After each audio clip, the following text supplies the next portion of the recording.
Leo Cornelia, known far and wide as the ultimate knight, heard someone call her from behind. Her muscular body stopped, and she turned around. She looked at the puny man with one eye and told him to take his sword elsewhere because she left amateurs like him in pieces.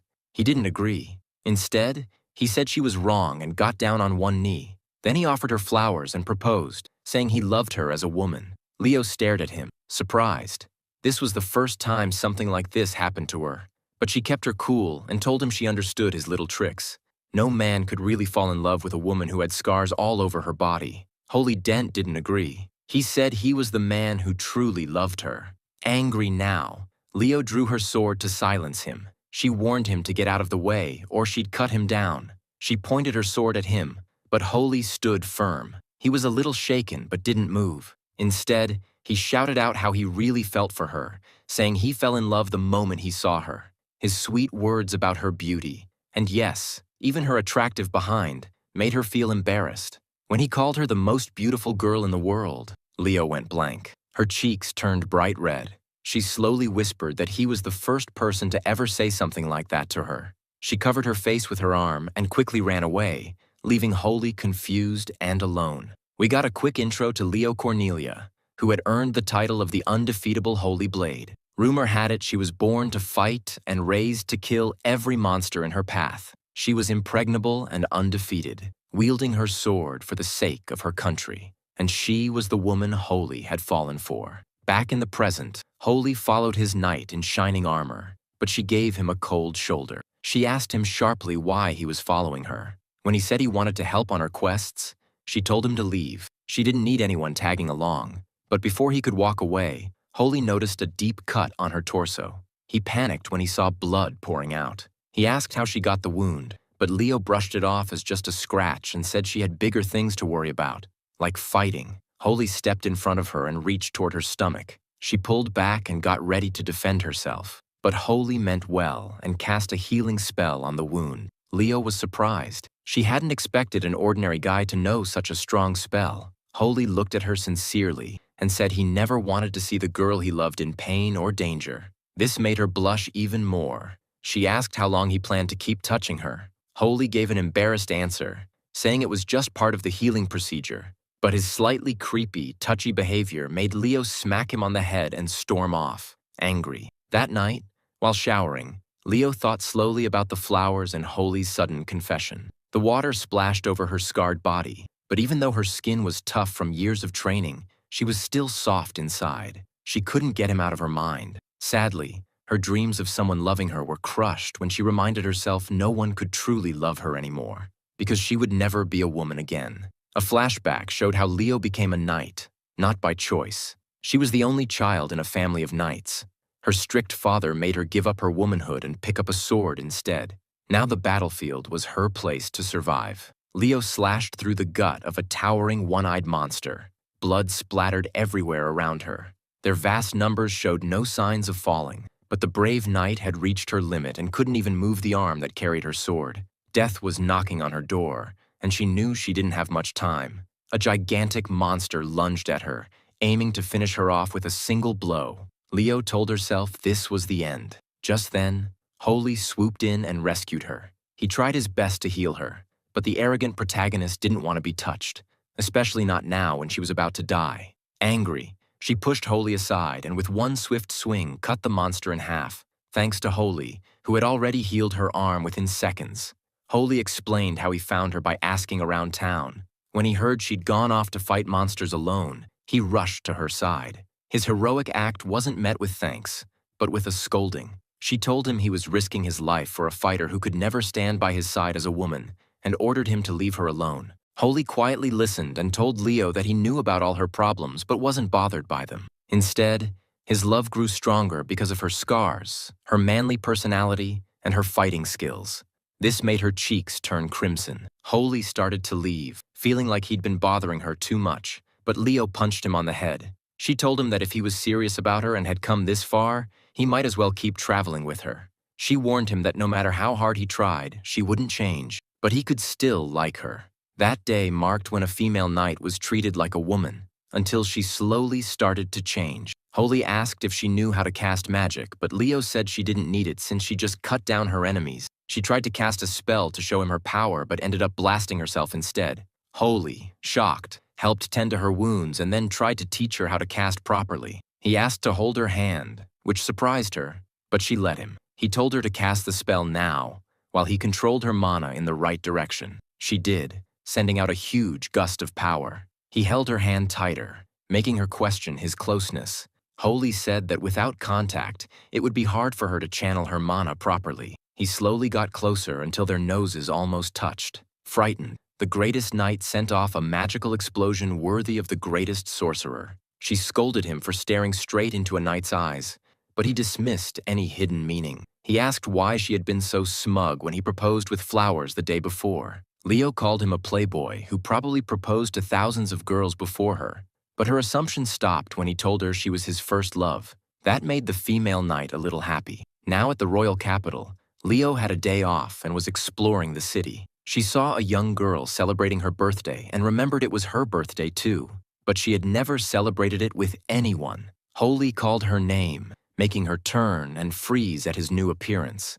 His expression was serious, and he looked smart. Even Leo had to admit he looked pretty cool. As they made small talk, Holy slowly moved his hand behind his back toward her. Leo feared the worst, thinking he was an enemy planning to hurt her. But he pulled out a gift and wished her a happy birthday. His effort raised eyebrows because everything seemed to have a double meaning. Handing her the box, he said it was a necklace that would help enhance her magical skills.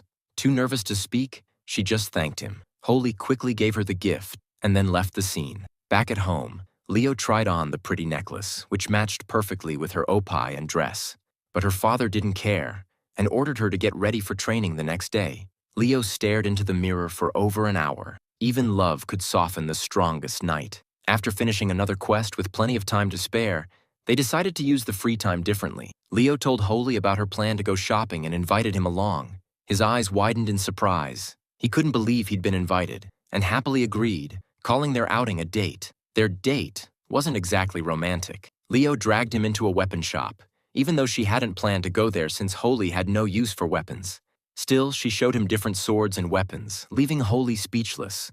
His idea of shopping was buying food and clothes, but now he had to pick a weapon to protect himself. Leo grabbed a scythe and swung it around, testing if it'd be perfect for her new friend, or lover. Noticing Holy's bored look, she told him that if he was hoping to go clothes shopping like other girls, he should find someone else for that. Holy expressed how happy he felt seeing the person he loved talk so passionately about her interests.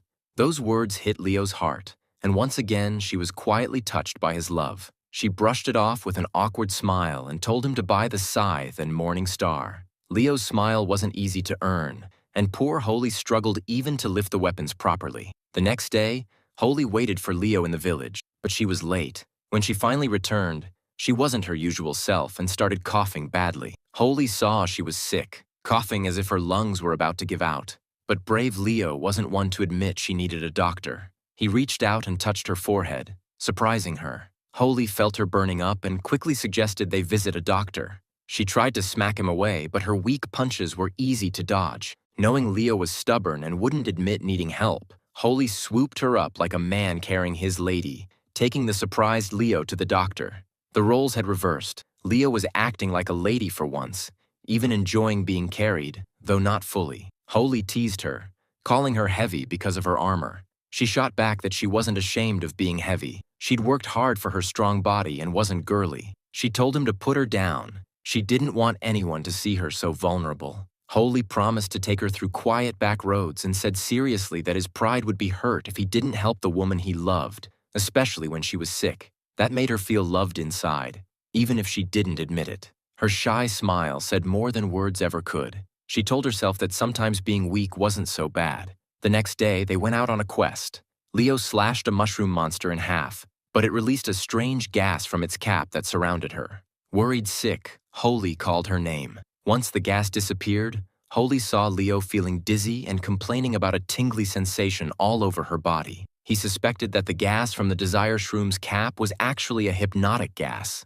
Leo then fell against Holy with an embarrassed look and said she wanted to take a closer look at him. That's when Holy realized she wasn't hypnotized but was affected by an aphrodisiac, causing her desires to come out uncontrollably. While Holy tried to keep Leo from going too far with her urges, another desire shroom approached them. Holy noticed it secretly and felt scared, but Leo didn't want any interruptions in her moment with him and slashed it in half. The dead desire shroom released another burst of gas, this time engulfing Holy, making him the next victim. Leo noticed Holy suddenly going quiet and felt sad, thinking maybe he didn't want a manly girl like her being all over him. But Holy suddenly grabbed her shoulder fiercely, looked her straight in the eyes, and confessed how turned on he was by her. He said he couldn't hold back any longer, pulled her close by the waist, and they moved closer to their first kiss.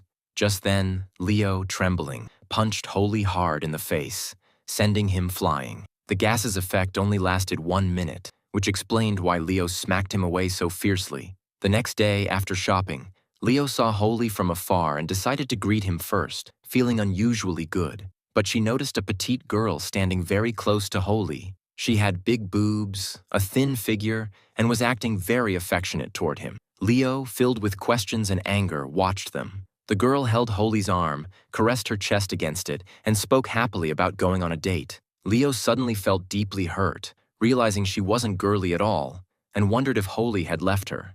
Torn inside, she recalled Holy's passionate words about not caring for petite girls and falling for her instead. Then the girl left Holy's side, but seconds later, an angry Leo pulled Holy against a wall with a grim, deadly glare, demanding to know who the girl was. Holy, calm but unable to explain, told her to calm down. Tears formed in Leo's eyes as she tearfully demanded answers. She admitted she had never felt jealousy before, and this was her way of confronting it. Before Holy could answer, the girl appeared between them, scowling and ordering Holy to back off and not touch him. She ignored Holy's attempts to calm the situation, calling it a misunderstanding. Suddenly, the girl dashed at Leo and threw an electrifying punch, but Leo easily blocked it. But he's also impressed by her power. The girl tells Leo not to bully her big brother, which explains everything. Holy butts in and introduces everyone. Apologies are exchanged between the two girls for the misunderstanding, which makes Holy happy. However, behind his back, the girl sticks out her tongue at Leo, revealing a big brother complex. A few days later, the girl secretly follows Leo to see what she's up to. Tired of the spying, Leo tells her to come out and say what she wants. The girl says she wants to battle Leo and gets into a fighting stance. Leo agrees, but asks why. The girl says it's to protect her brother, which is surprising since he was the one who never left Leo alone. The girl rushes at Leo with full force, but all her clothes tear, exposing her chest. Embarrassed, she covers herself with her hands and falls down. Leo lends her a piece of clothing to save her dignity. The girl leaves, demanding a future rematch. Later, Leo and Holy are deep in the forest and encounter a pack of goblins. Leo can't stop hiccuping, which Holy finds adorable. The goblins attack in large numbers, but the undefeated warriors kill them one by one. After the battle, Leo thanks Holy but is still embarrassed by the hiccups. They clear up later, but Holy remains mesmerized by how cute she looks fighting. Battle after battle is tough for any warrior, especially a female knight. Leo stretches her shoulder blade, showing stress and pain, and comments on her stiff shoulders. Holy observes and tells her it's because she's been taking too many high-ranking quests without rest. She agrees with pain. Out of nowhere, Holy suggests giving her a shoulder massage, surprising Leo. Hesitant at first, she tentatively agrees. Holy sets her on a big boulder, places his soft hands on her shoulders, and begins. His magical hands are a gift.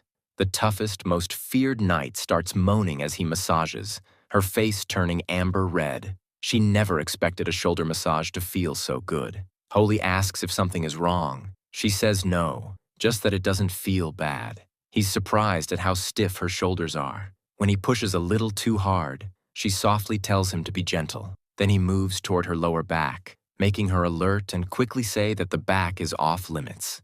Thinking Holy might be a pervert wanting to touch more, she warns him. He reassures her with a determined, innocent face that it's for her own good, and he needs to care for her because she's pushing herself too hard. Confused but trusting, she apologizes and lets him massage her back. He feels his nimble fingers on her sides, making her blush even more. But her cloak covering her back gets in the way, and he can't complete the magical massage properly. Excusing himself, he tries to remove the cloak a bit, but an embarrassed Leo quickly tells him to stop, not wanting him in particular to see her back. Holy feels hurt by her words. He's sad she doesn't want him to see that vulnerable part of her. Still, seeing she's almost on the verge of tears, he gently insists and happily removes the cloak. There he sees the scar she's been hiding, the one she got while running away. Unfazed, Holy proudly says he isn't bothered by it at all, and that he'd fight anyone who mocked her scars. That makes Leo happy, and she thanks him for everything, even insisting he sit down so she can give him a massage. It's clear that her tough reputation took a little hit in that moment. Poor Holy. After completing yet another quest, they sit down tired. Leo stays silent despite Holy's attempts to break the awkwardness with casual talk about the nice weather. Then, slowly, she rests her head on his shoulder, embarrassed and a bit shaken. Holy can't believe his luck. She's leaning on him, practically asleep.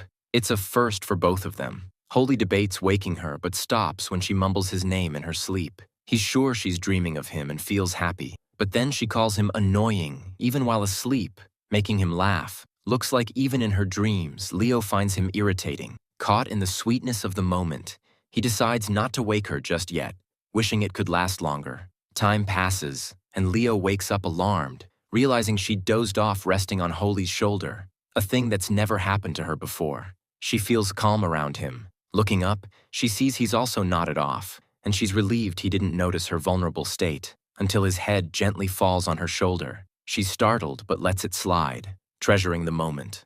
With the lovely moment over, they move on, but a storm forces them to stop midway. Thunder roars in the distance. Holy notices Leo acting awkward and asks if she's okay. She says she's fine, so he moves forward. Suddenly, a huge lightning bolt strikes just ahead. Leo gets scared, which Holy notices immediately. She confesses that during training, she was hit by a weak lightning bolt. It didn't kill her, but it traumatized her deeply. Seconds later, another bolt strikes near them, and Leo's legs give out. She can't move. She tells Holy not to tell anyone about this embarrassing fear, wanting to keep it a secret. Holy admits that while he's always seen her as the perfect knight, seeing this side of her makes him happy, because only he has seen it. Pulling his cape around her, she sits him close but orders him not to complain until the rain stops.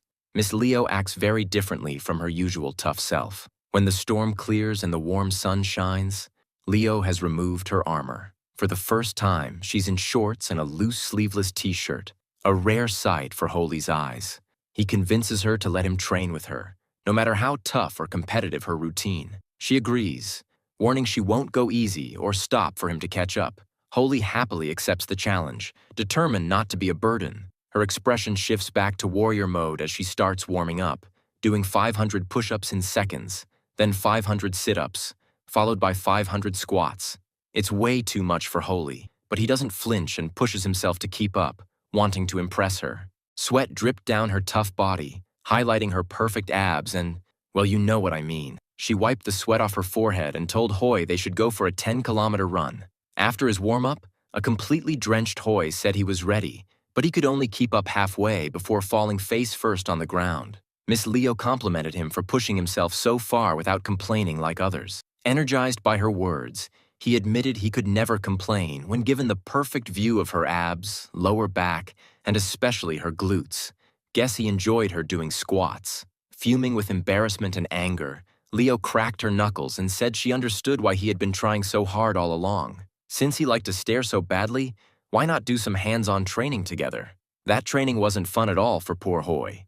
They got back to town, and Hoy searched everywhere for Miss Leo since she was late. When he finally found her, she was hiding her face with her hands. Hoy asked why she was acting that way and not letting him see her face clearly. He made her move her hands off her forehead, but she turned her head to avoid eye contact, using emotional blackmail again. Hoy made a sad face and asked if she didn't want to see his face at all. Leo kept denying it until she couldn't take it anymore and showed her bangs, which had been cut extremely short. She explained how she'd accidentally cut them too short that morning, and then made the mistake of cutting more to fix them, freaking her out since she had to meet Hoy soon. Hoy stared blankly, speechless at the sight, which made Leo feel even more uncomfortable. Out of the blue, Hoy expressed his love for her new haircut, calling it cute and wonderful. He said he wished to see more of it and not let her hide her face. The constant compliments embarrassed Miss Leo so much she wanted to die. The next day, with no quests to complete, Miss Leo decided to head home but was stopped by a mysterious fortune teller named Sorella. She looked stunning with a see-through veil covering her face, beads around her waist, and a shining body. Sorella tried to lure Leo into having her fortune read, but Leo wasn't interested and tried to leave until she stopped in her tracks. Sorella said there was a certain gentleman in her life causing her heart trouble and that in her current state, she might not keep him for long. Curious, Leo followed Sorella to a shop called the Mansion of Fortunes. Leo asked what she meant about not keeping a man for long. Sorella smirked, saying she had already lured the strongest knight there. Leo started feeling weak, her legs giving way. She didn't understand what was happening until the fortune teller removed her veil, revealing herself as a dark elf. Dark elves wanted nothing more than to harm humans. The elf smirked, telling Leo it would all be over soon. Meanwhile, Hoy had seen Leo follow the strange woman into the mansion and followed them. He entered the shop, looking around worried since Leo hadn't come out yet. As he peeked through a window, he heard Leo helplessly asking for help and saying the lady was killing her. Hoy barged in. Hoy was met with a very confusing sight. The fortune teller was massaging Miss Leo's naked back, her body covered in oil. The elf told Hoy to wait until she finished with her current customer. Leo warned Hoy not to peek, or she'd kill him. With his body numb and unable to move, the elf took advantage and asked if he was Leo's rumored fiancé. He said it wasn't possible since it was a one-sided love and how he had proposed to her. The elf laughed and explained she had used her magic to remove curses on Leo's body left by demons she had killed. These curses had burdened Leo, and the massage didn't just remove them, but also made her look beautiful. Hoy thanked the elf for removing the curses and reached out to shake her hand. She was surprised that a human wanted to be so intimate with a dark elf. They shook hands, but suddenly the elf pulled him into a hug, pressing his face against her chest. Hoy was surprised, but Leo was furious since she hadn't expected the elf to go that far. The elf then offered Hoy a deal. If Leo ever rejected him, he could come to her, and she would cherish him with all her heart and body. Later, the two went into the woods. While Leo waited for Hoy, who had gone to fetch water from a lake, she grew worried after he stayed gone too long. When she found him by the lake, he was crying, breaking her heart. She realized she knew nothing about his problems. Coming out of hiding, she told him he could share anything with her and they could talk it out. Hoy explained that it wasn't his emotions, but magical eye drops making him cry.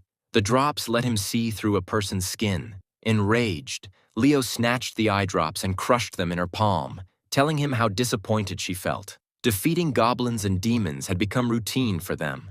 After wiping out a whole batch, they sat down to rest. Hoy handed Leo an energy potion to help replenish her stamina. He had mixed some alcohol with fruit juice, but Leo didn't know this. She gulped the potion and soon got drunk. Turns out she was a light drinker. Not in her right mind, she started smoldering Hoy with love and even took off her armor, revealing her underwear clearly. She sat on his lap, laughing carelessly. Hoy wasn't sure if he was enjoying the moment or scared out of his mind. He got bolder and tried to squeeze her butt, but that idea ended quickly when he got punched, flying about 100 yards away. When Leo regained her senses, she found Hoy and was shocked someone had hurt him. Hoy's sister, Hree, found Miss Leo, the sacred sword, and told her to follow with a serious look, like she wanted a rematch. Leo thought she was ready, but instead, Hree took her to a bakery and treated her to sweets and cake as thanks for lending her a cape after her clothes tore in battle. Leo had never tasted sweets in her childhood because of strict parents, so Hree gave her lots of sweets and cakes to make up for it. With each bite, Leo cried tears of joy, finally tasting something so good and heavenly. The two got along well. Meanwhile, Hoy started learning wolf transformation magic but needed a partner to test it on. Leo agreed to be that partner. Using his abominable skills, he cast the magic on her. Instead of turning into a werewolf, Leo suddenly got cat ears and whiskers on her head. She was surprised and pretty alarmed by the transformation. She got mad at Hoy for what he'd done. Hoy knew he messed up and apologized, but it was too late. Miss Leo started talking like a cat and even chased a butterfly around frantically. That level of cuteness should have been illegal, and poor Hoy was stuck in the corner, wiping his nosebleed. Hoy tried to undo the magic, but it backfired and turned him into a cat too. Leo took full advantage and made him chase whatever she held in her hand. This was payback for him enjoying watching her chase the butterfly. Try decided to join their adventure, but the heat was exhausting all of them. Hoy and Leo stood super close as they planned their route to find demons. This kind of closeness was totally unacceptable to his little sister, who watched with pure jealousy on her face. She scolded them for flirting and being so close. Hoi told her to calm down, saying he and Leo didn't have that kind of relationship. This chilled her out but made Leo annoyed because Hoi's attitude was bugging her too. That led to the two of them fighting and arguing like a married couple. Try broke up the fight, and just as quickly they made up. Talk about chemistry. After they made peace, Hari suggested taking a break since they were all worn out. She took them to a nearby lake, stripped down to her undergarments, and jumped in. When the others didn't follow, she splashed a water bullet right at Leo's face. Hoi was speechless at his sister's bold move. Instead of getting mad, Leo threw her armor aside and sprayed Hari back. The two girls ended up in a full-on water bullet fight, while Hoi watched happily from the sidelines, enjoying the show of his two favorite women having fun. Meanwhile, the stunning fortune teller Sorella was out shopping, feeling good about what she'd gotten. But two cheap, disgusting men started staring at her like greedy wolves. They approached with awful intentions, complimenting her slim body and asking her to play with them. Sorella wasn't interested and declined, but the men grabbed her hand and claimed they were famous adventurers who deserved her time. She was getting worried, but then Hoi showed up, telling the men to back off or face serious consequences. The men attacked Hoi, beating him badly. Sorella shouted at them to stop hurting him. Out of nowhere, Leo appeared, sword in hand, gave them a deadly glare, and made them run away like cowards. So much for being strong adventurers. Hoi got up and helped heal Sorella's bruised hand. She looked at him with grateful eyes, amazed that he stood up for her when no one else had. Leo interrupted and scolded Hoi, telling him not to get too close to Sorella. Looks like jealousy was kicking in. Sorella thanked them both and invited Hoi and Leo to visit her humble home someday so she could repay them with some new toys. Back with Hoi, the scorching sun beat down on his sweaty head, making him dizzy and wobbly. They had already faced too many demons that day. He had pushed himself harder than he had predicted today, and all of that had worn him down. He had surpassed his limit, but Miss Leo wanted to do another quest, and Holy didn't want to be a burden for her. So he kept going until he finally collapsed. The light in his eyes slowly faded as he slipped into unconsciousness. He started thinking that Leo would leave him, and then he fainted. He woke up a few moments later, lying next to a river. Miss Leo stood nearby with her arms folded, telling him she had canceled the quest. Holy insisted he could go further, but Leo scolded him. His face looked hurt and broken. She hated that he had pushed himself to the limit without telling her. He apologized and told her he hadn't wanted to be a burden. He then sat quietly, thinking about how Miss Leo had carried him all the way to the river. A small smile appeared on his face. He would never forget that summer day. Later, Leo decided to visit the fortune teller's place to repay her for lifting the curses of demons earlier. Sorella, with a gleeful smile, asked if she could read the brave knight's fortune, but Leo openly denied it since she didn't believe in fortune-telling. The cunning fortune teller, knowing the knight's weakness, instead asked if she could give a reading about her and Holy's compatibility. That caught Leo's interest, and she agreed, saying it wouldn't hurt to try. Sorella started right away, immediately saying their compatibility was horrible. From that point on, the two would be together, but their feelings would stagnate until they eventually separated. This, she said, was because of Leo's stubborn attitude, which would bring nothing but misfortune and injuries. Painful sores covered the knight's body, but Leo pretended the harsh words didn't bother her. Sorella went on to call Holy a womanizer, saying he might leave Leo for some other woman who was more feminine. That was the last straw. Leo told her Holy was nothing like what she predicted, and that her instincts were stronger than any fortune. With a cheeky smirk and a small wink, Sorella admitted she had never gotten a fortune right, and that this just meant the two lovers were inseparable. Blushing from head to toe, Leo was speechless and said she was going home. But the alluring fortune teller used her charm to make her stay by offering tea. After a good nap, Holy woke up feeling recharged. He thanked Miss Leo for keeping the fire going and protecting him. He told her to rest while he kept watch, and she did. But Holy noticed something was missing. He wrapped his scarf around her, surprising her since she hadn't expected it. He told her she could keep it since it was cold. Miss Leo tried to refuse, but he said it was his way of saying thanks for everything. She kept the scarf as Holy went off to do his duties. Miss Leo smelled the scarf and felt herself falling in love with it, but quickly threw it away to avoid getting too attached.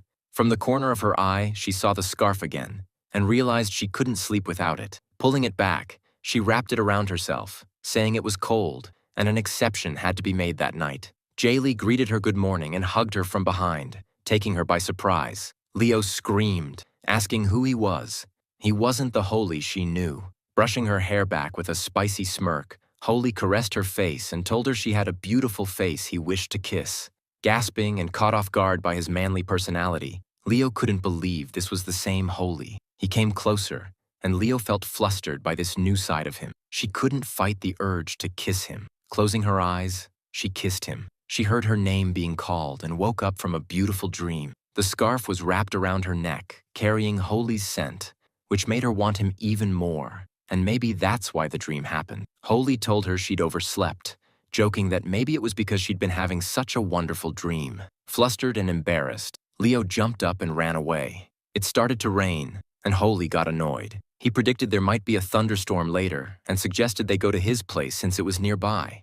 They hurried to his house, and it seemed his little sister wasn't there, so it was just the two of them alone. Leo got pissed and asked why he hadn't told her earlier they might be alone. Holy asked if that was a problem, and she said no, but a million thoughts ran through her head, imagining he might eat her up or want a taste. She had never been in a man's house before. They set the dishes on the table, and Holy brought out magical food he had gone the extra mile to cook. The first bite made Leo moan in pure pleasure. The food was too good to be true. She thought about how skilled Holy was. Attentive, earnest, and a great cook. Not to mention, he loved her. Thunder struck in the background, making Leo squeal in fright. The rain poured down like cats and dogs, and the weather was too bad for her to go back. Holy suggested she stay the night. Leo changed into his clothes. Very small shorts and a cute shirt that clearly showed her well-shaped figure. She apologized for staying over, but got flustered and tried to leave. The thunderstorm only got worse, scaring her, so she agreed to stay. They slept in different beds, but in the same room, which made Leo uncomfortable. She felt like something might happen between them. Holy, completely clueless about how she felt, said their house was so small that he and his little sister sometimes slept in the same room. Angry but hurt, Leo covered herself with the sheets, telling herself there was no way they could be lovers. Another thunderstorm rolled in, and Leo got scared again. Out of nowhere, Holy hugged her from behind. She was terrified and told him to let her go, but he was sleepwalking. He rubbed her head and gently told her not to be scared because her big brother was there. He thought she was his little sister for some reason. Miss Leo liked the way he rubbed her head. Holy's little sister managed to get home despite the storm, calling out, "I'm home, big bro." But what she saw confused her. Her big brother hugging Miss Leo on a bed. She angrily told them to move away. And how could they do that at a time like this? She even told Holy to wake up. They set off for their next quest, but Holy didn't say a word. He had caught a cold and lost his voice. He approached Miss Leo, cornered her against the wall, and whispered in her ear that he was sick and couldn't speak properly. His husky voice sent chills down her spine. Her heartbeat raced, and she couldn't help but love how rough and masculine his voice sounded. She told herself to calm down, but his voice kept making her feel special. They entered the forest to complete their quest. Leo sliced through a pack of wolves and asked if Holy had finished his part. He turned his back, and a wolf attacked him from behind. Leo jumped in front and killed it, telling him to be more careful next time. Holy held Leo and whispered again that she had done wonderfully and thanked her for saving him. That got him an uppercut from her since she couldn't handle his husky voice making her flustered.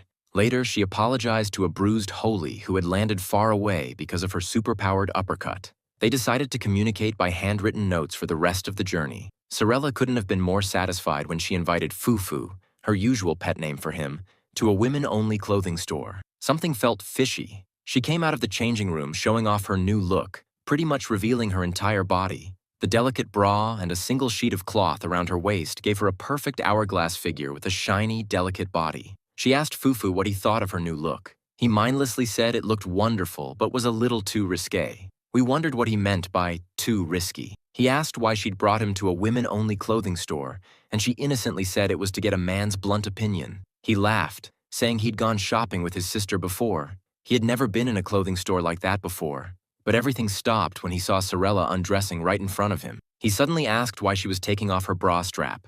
She told him that since he didn't like the outfit much, she thought it was a good time to change. The innocent fortune teller really was quite the charmer. She called him back inside, saying she had changed, and then gave him a sight he wouldn't forget. The bra she wore now barely covered her chest, even more revealing than before, not to mention the silky underwear she had on below. With a sad pout, she asked if he didn't like it. He tried to apologize but was cut off when she turned around and asked him to take off her necklace. Blushing bright red, he did as she asked. That was too much for Sorella. After the necklace came off, she moved closer to Fufu and asked him to undo her bra strap. But he blushed even harder and refused. She apologized for pushing things too far. Holy explained why he said no. Not because he didn't want to, but because he wished she'd still be a little more aware of her own beauty. That answer made Sorella blush. She hadn't expected it at all. Later, she went to change again and came out in clothes even more revealing. This time, the outfit was practically see-through. After that, Sorella bought a bunch of clothes from the store. Meanwhile, Ho and Leo fought a high-ranking monster in the forest and defeated it easily. Ho cheered on Leo for fearlessly killing the male monster but stayed alert, knowing the female one, way stronger, would show up to attack them. Suddenly, they heard leaves rustling. Leo rushed toward the sound and found the huge monster with its giant tusks looming over them. But before she could even draw her sword, someone flashed past and sliced the monster in half. A woman with ice-cold eyes and a matching fierce personality stood there, sword in hand, glaring at them. She told them to get out of her way. Her hatred-filled eyes made her presence undeniable. Leo called her the Berserk Blade and quickly left, with Holy close behind. Later, Leo told Holy that the woman was Helga Wagner, known as the Berserker Blade, the second strongest knight after Leo Cornelia in pure strength. Even though Helga wasn't an enemy, Leo knew if she had stayed longer, they'd have fought. Ho tried to calm Leo down, saying he'd always had eyes only for her and had no clue who Helga was. With that, he went to a nearby bush to answer nature's call. Before he could start, the Berserk Blade walked right by and stared him down. Of all the places, he had chosen the worst spot. Ho knew his time was up. Helga wouldn't spare him now, especially after seeing him going to the bathroom. He closed his eyes, tears rolling down his cheeks, said a quick prayer, and silently apologized to Miss Leo for not being able to join her on future adventures. But to his surprise, Helga touched his shoulder and, hiding her embarrassed face behind her hands, asked him to cover himself up. Ho quickly pulled up his pants and asked why she was wandering around there. Her shy nature made it hard for her to talk, but she finally said she was bad at speaking and revealed her die-hard love for Miss Leo, wishing to spar with her once in a lifetime. Somewhere else in the woods, Miss Leo was confused why Holy was so late. Helga and Holy quickly became friends because of their shared love for Miss Leo. Helga couldn't believe her luck in finally having a friend and happily held his hand, even getting closer. Ho told her to ask him anything about Miss Leo since he was more than happy to help. Leo appeared, anger burning inside her. She demanded to know what they were doing, her blood boiling as her shining armor seemed to glow with her fury. She shouted at them, asking if they were on some kind of date, holding hands in private. Her hand went to her sword, warning she'd kill them both. Her jealousy knew no limits. She totally lost control this time. Holy knew if he didn't act fast, Miss Leo would end up killing both of them. He told her it was just a misunderstanding, but she didn't listen. So Ho did something drastic. He grabbed her sword, making it bleed, and shouted that he only loved her because she had abs, unlike Helga, who didn't have any. Helga then gathered her courage and admitted her love for Leo, which made Leo stop in her tracks and ask them to explain. The two of them sighed with relief, and Helga hugged Ho, thanking him for giving her the courage to speak up. That just brought back Leo's anger, and she wasn't in the mood to forgive them. To lighten things up, back at Sel's place, Leo was told to try on some underwear and a bra, or else her boobs would sag. She rejected the idea at first since she never needed those things. But after some convincing, she wrapped her chest with some bandages, though they were too small to hold her properly. Generous as always, Sorella gave her one of her old bras. It was a bit tight on Leo, but with her perfect figure and smooth skin, she looked great in it. Sorella joked that Ho's wedding night with her would be amazing, which Leo quickly denied. In the rush, the bra's button broke because there was no size that fit her properly, so they went back to using bandages. Meanwhile, the Berserk Blade had her own intense aura. Whenever she walked, everyone around scrambled in fear. She strolled through town like any citizen, but people were scared for their lives. She noticed Ho walking just ahead and gave him a very different look from her usual harsh glare. A rare, toothy smile appeared. She wondered if it was okay to say hello, since he had called her a friend. Mustering up courage, Helga squeaked out Ho's name, embarrassed by how awkward it sounded. She worried he might hate her now, even though she'd practiced greeting people many times before. But to her surprise, Ho greeted her happily, without any annoyance. Helga ran over and hugged him joyfully. She'd never had friends before and didn't know about personal space, so she held on tight, not letting go. Ho squeezed his eyes shut for a moment, confused about where he was. Looking around, he realized he was in the city but wondered what he was doing there. Miss Leo called out from behind him, asking why he was there and why he was sleeping out in the open like that. Turning around, Ho was stunned to see the beautiful Miss Leo dressed in a lovely silk dress and sandals, her hair tucked behind her ear. She smiled shyly and asked if today was their date. Ho couldn't believe his luck. Going on a date with Miss Leo dressed like that was like a dream. She held his arm, rubbing it against her chest, teasing him about why he looked so flustered. Wasn't he her lover? If so, they should go get some sweets. Ho kept pinching himself, wondering if this was real or just a dream. But everything smelled and felt so real. Miss Leo fed him cake happily, and they had the most wonderful time together. At the end, she leaned in closer and puckered her lips to kiss him. Ho pulled back, scared things were moving too fast. Miss Leo urged him to hurry and kiss her, or did he want her to spell out exactly what she wanted? Back in the real world, Ho lay on the ground, making kissing noises while Leo screamed at him to wake up. A monster known as a succubus had trapped him in a trance that only his own willpower could break. Leo, furious at the monster, tried to kill it. But if she did, Ho would remain trapped forever.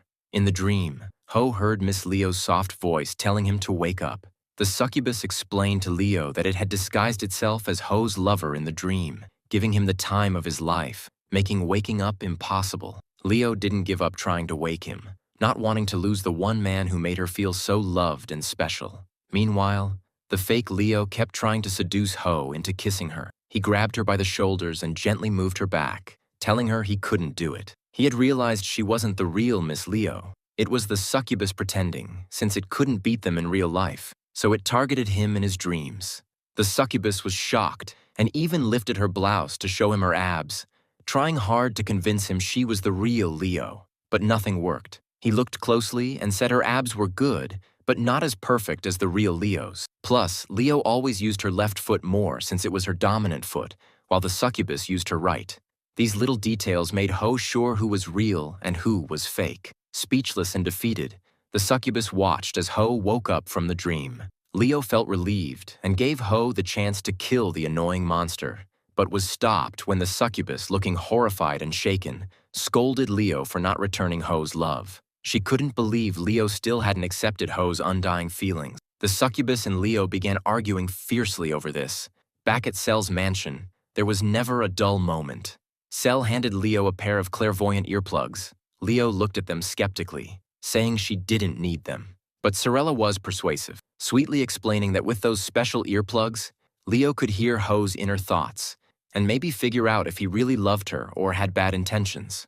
Reluctantly, Leo accepted the earplugs and walked into town, feeling heavy inside. She didn't feel right eavesdropping on Ho's thoughts without his permission. Ho ran up to her with a big smile, greeting her warmly. But along with his words, Leo could hear his thoughts, which screamed nothing but love for her.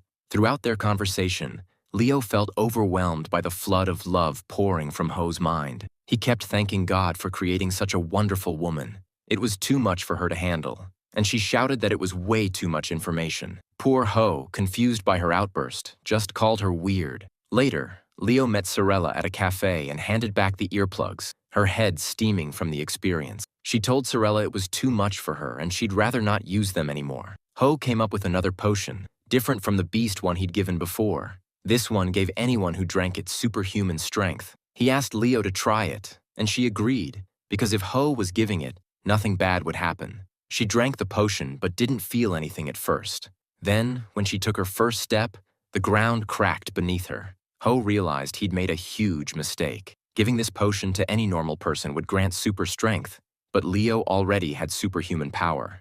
Now she had unimaginable strength. Leo took another step and the cliff started to break apart. Ho warned her to stay still or they'd both fall to their deaths. He suggested she jump toward him so he could catch her and carry her to safety. He explained the potion's effect would last 10 minutes, but since the cliff was crumbling, she had to move quickly. She agreed and jumped, but mid-air realized that jumping like this would make their chests collide. They crashed together, and Ho hugged her tightly. She squealed, embarrassed, telling him not to hold her so tightly. Just then, the ground below them broke apart. Luckily, the two escaped without a scratch. Berserk approached Ho, seeking motivation to talk to the sacred sword. She wanted to become friends with Miss Leo but lacked the courage to do so directly. She nervously told Ho she had planned to talk to Leo the next day but couldn't even get a wink of sleep that night. Ho noticed how scary her tired eyes looked and slapped his own cheeks lightly, telling her to do the same to shake off nervousness. Berserk agreed, even saying it looked cool. Together they approached Leo, who crossed her arms and gave them a menacing look, demanding to know what Ho was doing with Berserk. Ho broke the ice by explaining that Berserk was too nervous to ask Leo for friendship herself. Leo said she'd only agree if Berserk said it herself. Ho motioned for her to speak. Berserk slapped her cheek so hard she nearly knocked Ho over. Leo grabbed her sword and demanded to know what was going on. Berserk was bleeding from her mouth and had tears in her eyes. Berserk explained she was nervous and tried to wake herself up by slapping her cheeks too hard. Ho gently healed her by holding her face and reassured her everything would be fine. He told her to try talking to Leo again. When Ho turned around, he found a jealous knight glaring at him, furious that he had touched Berserk, even if it was to heal her. She growled, threatening to slash, stab, and exterminate him, warning him to behave in front of Miss Leo. Her jealousy had no control over her, and the two had been fighting non-stop for hours. If they kept it up, even Miss Leo would reach her limit. 2 days later, the Goblin Band still hadn't noticed them, so they decided to rest before the next round of fighting. At one point, Leo accidentally sat on Ho's magic staff. She quickly stood up, apologizing and hoping she hadn't broken it. Ho reassured her it was made from magic wood and unbreakable, no matter the strength applied. He joked that the staff made the scenery look bigger, probably a pointless comment from late-night exhaustion. He encouraged her to sit on it again and again,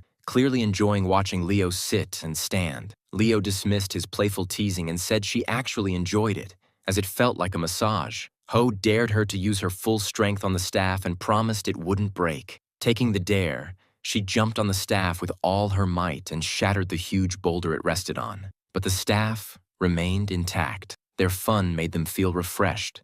But unfortunately, it also gave away their location to the goblins, who attacked in large numbers.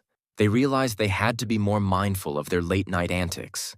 As the adventure continued, Ho noticed Leo had a bruised shoulder and offered to heal it. Being tough, Leo initially refused, but Ho insisted, charmingly telling her it's normal for people to care for their loved ones and that she should let him help. Surprised but touched, Leo allowed him to heal her. All these lovey-dovey moments did not sit well with Ho's sister, Hrai, who had been accompanying them on this adventure. She told Ho to cut out the flirting, reminding him that they weren't even dating yet, so it made perfect sense when they stopped at the sacred sword's size. She remembered that Hrai was tagging along with them too. Hrai reached in, grabbed her big brother's arm, pressed her chest against it, and told him not to talk to Leo for a while since he had been ignoring her.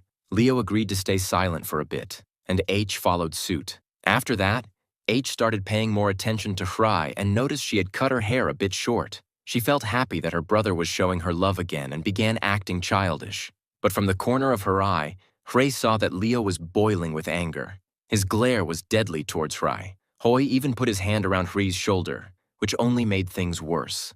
A storm seemed to gather over Leo's head, throwing lightning and thunder. Hrai began feeling uneasy. She had never seen Leo like this before. She tried to tell her brother what was wrong, but saw that Leo had drawn his sword and threw it toward them. Luckily, the sword pierced the throat of a goblin that was approaching. Hrai thanked Leo for saving them, but with blood around her cheeks and a fierce look on her face, she said it was fine. She just felt like slicing into something. Hrai got the message and told Holy he could talk to Leo all he wanted now since someone had learned their lesson. Helga approached Holy again, asking for advice on how to talk to the sacred sword god. She couldn't get over him already. She apologized to Ho for the misunderstanding when she had slapped her cheeks and wanted another chance with Leo. Ho suggested they get advice from a reliable source for a new outfit, something that could improve things 1,000,000,000 times. Helga's reliable source turned out to be Sorella. Of all people in the world, he chose Sorella. She was surprised the sacred sword was with him, but once she heard the whole story, she became like a caring mother. Sorella dragged Helga inside her mansion and gave her a complete makeover. They returned a few minutes later with Helga totally transformed, nothing like her usual self. She wore fishnet leggings, a graceful frock, and had her hair tied up in a ponytail. Helga looked beautiful, but felt uneasy since it was the first time she'd worn clothes like that. She started feeling like a completely different person. A strong gust of wind blew and lifted Helga's skirt, revealing her fishnet leggings and mature underwear. Tears welled up in her eyes. She was close to crying, feeling like she might never get married after that. Holy calmed her down and said they should go to a nearby sweet shop for treats. The transformation definitely called for a celebration. Last time, when Helga's newly obtained lingerie had been revealed to her friend, Holy had taken her out for treats to stop her from crying. They came back, and Holy asked if he could be excused since he needed to answer the call of nature. This brought back bitter memories for Helga from when she first saw Holy take a quick washroom break in the forest. Holy ran off to get free, or things would have gotten messy. With Holy gone, the two goons who had tried to harass Sorella before came back to bother Helga. They approached her, complimenting her style and asking why she didn't come play with them. She ignored them, not realizing they were talking to her. She declined their offer, saying she was waiting for a friend, but they kept pushing. Holy came back from his break, saw the perverts, and told them to back off. They looked at him and moved to attack, but Holy excused himself again for another washroom break. Helga drew her sword, anger flashing in her eyes, and told the men to scram and not mess with her friends, or things would get messy. Holy came back and thanked her for helping him. Other people had recognized the pretty girl as Helga and started gossiping about her, which made her feel uneasy. He calmed her down and told her to be confident. Soon, the townspeople changed their opinion about her. A bunch of slimes attacked poor Hoy, who lay helpless on the ground. Leo got pissed off that he was being easily defeated by the weakest monsters ever. She killed off the few slimes and asked Hoy why he was performing so badly. Hoy had no answer except to ask why she had covered her abs with a piece of cloth. She said it was because it was cold, and she wanted to cover up. Holy begged her to take it off since it was his motivation to fight, but she didn't agree. After the fight, Leo took off the cloth, sending a surge of power into Hoy. She told Helga to rest while she handled everything. Suddenly, a demon appeared and challenged Leo to a duel. She called herself the Magnificent Irmgard, the one destined to be the next demon lord. Leo didn't remember her and asked who she was, which pissed Irmgard off. She then questioned who Leo's pathetic man was, which made Leo defend her lover and start bragging about his qualities. Irmgard told Leo to shut up and produced a supersonic ball that they both dodged. It looked like a battle of the century was about to happen. Was this new demon going to be the one to defeat Leo? Holy watched the fight between Irmgard and Leo, and honestly, it didn't look like Leo could counter her attacks well. This made Holy a little tense for his lover because the demon's power was ridiculous. It seemed like Leo finally had an opponent who could match her. Irmgard and Leo shared a brief chat between their intense face-off. It turned out they weren't clashing for the first time. The demon wanted Leo to stop playing around and remember who she was since she was the only demon with that much power. Leo still couldn't push her memory that far and didn't understand why it was so important for Irmgard to be remembered. It seemed the demon just wanted some attention, which was a bit annoying. Irmgard got too angry and started channeling all her power into a single attack as punishment. That's when a boy appeared, looking for Irmgard and confessing his love on his knees, holding flowers. The situation escalated quickly. It was weird that someone was proposing to Irmgard in the middle of a fight, but he was just an adventurous hero who wanted a moment to confess to the woman on his mind non-stop. Irmgard wasn't happy about the proposal since she had already rejected him, but the guy didn't give up. She obviously hated humans and threatened him to leave or she would turn him to cinders. The most powerful attack looked like a heart. Leo figured out Irmgard was hiding her true feelings. Irmgard was left speechless and decided to bounce and go home. Of course, the self-proclaimed hero wasn't going to let her leave so soon. A confused Leo interrupted and asked about their history. He said he met her during a quest he was completing a while ago and got obsessed with her beauty. Holy had to talk some sense into the guy, advising him to read the mood and not confess to everyone like that. Leo looked terrifying after hearing his little speech. Irmgard flew away, which was understandable since the situation was getting awkward. Her familiar wasn't proud of her either for making that move when she was about to defeat the sacred sword. She couldn't take so many shocks in one day and didn't appreciate her familiar going out of line. Her familiar couldn't take the hint and wanted to know if her mistress was really interested in the human who confessed. There was no way a human and demon could be together anyway, since the difference between their races was too big. That little truth hit Irmgard right in the heart. Suddenly, she looked depressed and kept flying, lost in thought somewhere else. And of course, she ended up smacking right into a rock. She really should have started watching where she was going by now, but this little bump didn't teach her a thing. Her new mission was clear: erase that human and the sacred sword from existence. After all, having big dreams wasn't a crime, right? Leo was just getting through another demon-filled day when a cat suddenly popped up beside her, making her jump out of her skin. Where did this thing even come from? Turned out it was Hoi who had summoned the cat, Kyu-chan, his familiar. It was the first time Leo had seen her, and Hoi couldn't stop petting her. He was clearly smitten, saying she was cute and well-behaved. On top of that, the cat could heal people when summoned. Honestly, she was pretty impressive. But Leo didn't look thrilled. Hoi just wanted the two to get along. But Kyu-chan clearly wasn't into that idea either. She started talking directly into Leo's mind and even had the audacity to call her a skank. Hoi couldn't hear any of it since the cat was using telepathy, but it was obvious Kyu-chan wasn't ready to share her master with anyone else. She was oozing jealousy. Suddenly, Kyu-chan turned scary and challenged Leo to a fight. Loser had to stay away from Hoi for good. The stakes were high, but Leo didn't have much choice. She told Hoi that his beloved familiar had just challenged her. Surprisingly, he decided to respect his familiar's wishes and asked Leo to go along with the fight. Leo couldn't believe she always ended up in situations like this. Kyu-chan, on the other hand, had her own shady plan in motion. She knew she couldn't actually win, so she planned to fake an injury the moment Leo touched her, hoping to ruin Leo's relationship with Hoi. Who knew cats could be so sneaky? She pounced at Leo, claws ready. Hoi still found her adorable for trying so hard, but Leo didn't share the feeling. She knew Kyu-chan was smart but lacked any real combat ability. Hoi agreed. Kyu-chan was basically a house pet, not someone you'd take on a quest.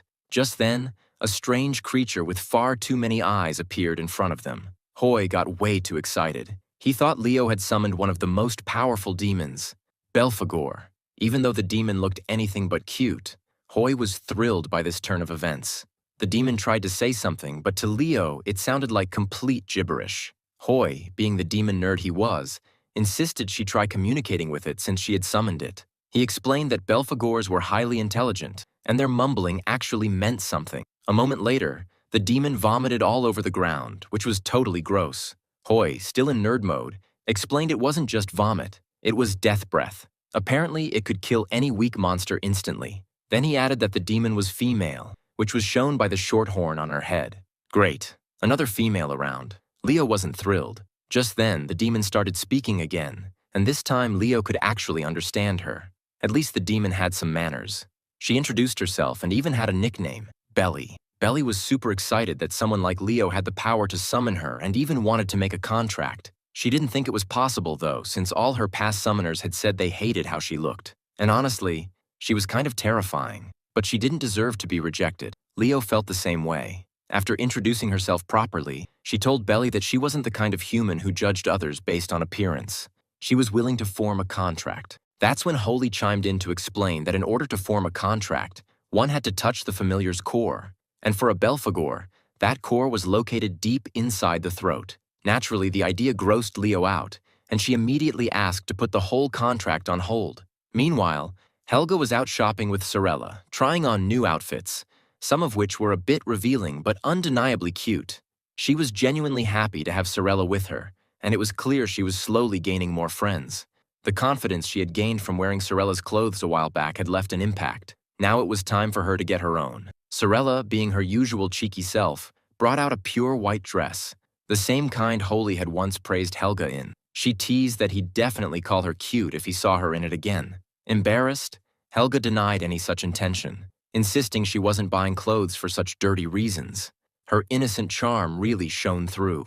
Of course, Sorella couldn't resist teasing her more, suggesting she should flash her six-pack to Hoi and see his reaction. Elsewhere, Hoi was confused when Irmgard, the same demon who had fought Leo, requested to meet him out of the blue. But the demon was clearly irritated by the fact that a lesser being like him dared to call her by name. She had her reasons, though, and without wasting time, she asked him about the whereabouts of the sacred sword, threatening him if he didn't answer. Leo hadn't come along today, Hoi explained nervously, since he was out gathering herbs for potions. He didn't have much of a choice but to play along with Irmgard's odd questioning.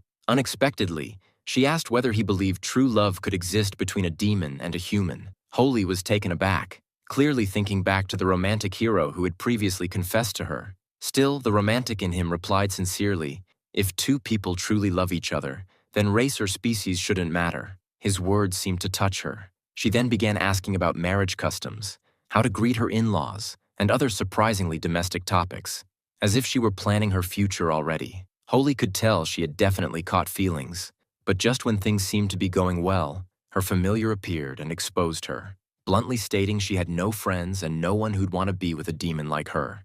Mortified, Irmgard flew off, telling Holy to forget the whole conversation. Still, it seemed she'd be asking for advice again. Back in the city, a new character entered the scene. Alfred Schultz, a strikingly handsome man born into one of the 5 most elite families in the country. Just walking down the street, he made girls swoon. His face was flawless, his wink deadly, so much so that even dogs might fall for him. He was used to leaving a trail of fainting hearts wherever he went. He believed no woman could resist his charms, until he spotted Leo. She had her guard down and was seen with a man. Of course, in Alfred's eyes, that man was incredibly unattractive. He couldn't understand what Leo saw in someone like that. But it didn't matter. Alfred made a vow to himself right then. Leo would be his, even if she wasn't his usual type. However, Alfred had more than romance on his mind. He wanted control over the strongest warrior in the country. With Leo under his command, no one would dare to oppose him. Confident as ever, he approached her and introduced himself. As expected, she didn't faint on sight like others usually did. That alone was impressive. To test her mental fortitude, he reached out and shook her hand. Big mistake. Leo instantly bent his finger, assuming it was a challenge. For someone so battle-hungry, a handshake clearly meant combat. Alfred was left wincing in pain, but his curiosity only deepened. Why didn't she swoon like all the others? He invited her for tea, needing to understand her better. But Leo immediately declined. That left him completely dumbfounded. Who turns down a handsome man like him? To make matters worse, she told him flat out that she didn't find him handsome at all. In fact, she thought Holy was the truly good-looking one. Her honesty and oddly specific taste felt like a personal attack. Still, Alfred wasn't ready to give up. He whipped out his secret weapon, charm, a sweet-smelling perfume known to enchant anyone of the opposite sex. Pairing it with a bouquet of flowers, he confessed his feelings in full, expecting her to finally break. Nope. The perfume was way too sweet for Leo, and it made her feel sick. She did like the flowers, but only because they reminded her of the time Holy confessed to her. She made it very clear. She didn't care for Alfred's looks, his smell, or his gestures. She even suggested he take a bath because he stunk so badly, probably the real reason everyone kept fainting around him. Embarrassed but stubborn, Alfred decided to try his ultimate trick, his heart-throbbing wink. He blocked her path dramatically and unleashed it. Leo thought he had something in his eye. His enchanting pose looked like he was being chased by a mosquito, and his voice, intended to be dreamy, only made her want to rip out his vocal cords. Enraged and humiliated, Alfred demanded to know what was so special about that ugly guy she liked. That's when Leo unsheathed her sword. Terrified, Alfred stood frozen, unable to say a word. Leo thought to herself that if she ever pointed her sword at Holy like this, he'd never confess again. That was the difference. As for Alfred, this was probably the first time in his life he had been publicly humiliated like this. The other girls around were clearly unimpressed now, thinking he was just pathetic. But Alfred, now obsessed, made it his mission to someday make Leo and her damned smile his. Leo, however, was already walking away, completely aware of his manipulations and how fake his entire confession had been. It reminded her just how different Holy's confession was. Sincere, heartfelt, and genuine. It made her blush and squirm, the thought of it turning her face awkward and twisted. She truly believed Holy loved her for who she was. That idea made her feel all kinds of things, but she tried to calm herself down, hoping she'd be fine by tomorrow, since she really wanted to meet Holy again. Unfortunately, fate had other plans. Just then, Holy came running up to her, excited to meet her on their shared day off. Of course, his timing was terrible. That's when Hri showed up, dragging both Leo and Holy onto another quest. She had noticed that the two hadn't really been talking much and suspected they'd had a fight. Leo tried to deny it at first, but eventually, they admitted they couldn't even agree on what to eat for dinner before heading out for the quest. It didn't seem like a huge problem, until Holy and Leo started bickering right then and there. Holy complained that Leo ate way too much meat and that it wasn't good for her, while Leo snapped back, saying he had no right to comment on her food or health. They were seconds away from throwing punches when Har jumped in and stopped them. That's when Holy noticed the necklace around her neck, the same one he had given her on her birthday. The sight of it lit up his mood instantly, and they both apologized without hesitation. Ray, on the other hand, was furious.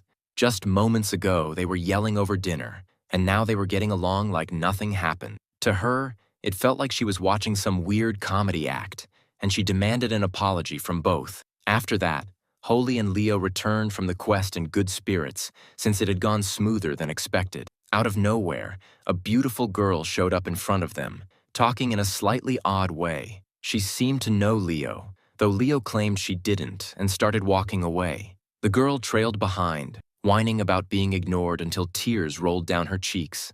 Leo finally stopped and admitted that the clingy girl was an Imperial Knight named Fleur Baronova. The Imperial Knights were the top-tier guards of the palace, and Leo used to be one, until she quit out of boredom. Fleur called herself cute, but Leo bluntly called her an idiot. Surprisingly, Fleur hadn't come for Leo at all. She was here because of Holy. She couldn't understand why Leo would choose some random dull guy like him for quests instead of bringing her along. Clearly, she had some strange fantasy about her connection with Leo, who just wanted her gone. Fleur suddenly challenged Holy to a duel, eager to find out why Leo would team up with someone like him.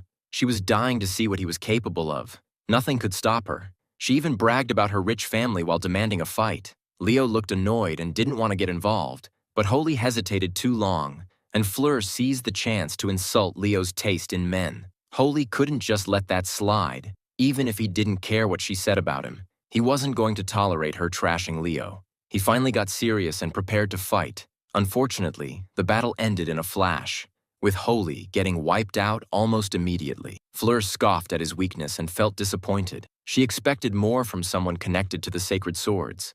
She didn't like guys who lacked strength and wondered how someone like him ever managed to stick around Leo. Flat on his back, Holy stared at the sky, quietly wishing he was stronger and didn't look so pitiful. That's when he suddenly heard a strange voice offering him its power. He had no idea what was going on and was completely lost. Since no one else was around, he figured his guardian angel must have decided to stay invisible that day. The mysterious voice told him to stretch out his hand to receive power, but instead, he accidentally placed it on Leo's stomach. She was standing right in front of him. Leo didn't appreciate being touched like that, but then her expression changed as she saw H floating in the air, glowing with anger. It looked like he really had gotten that power. H flew at her, crackling with energy, which left Fleur stunned. A huge magical beast materialized behind him, ready to strike. Terrified, Fleur dropped her tough act and pleaded with him not to hurt her. She didn't want to die.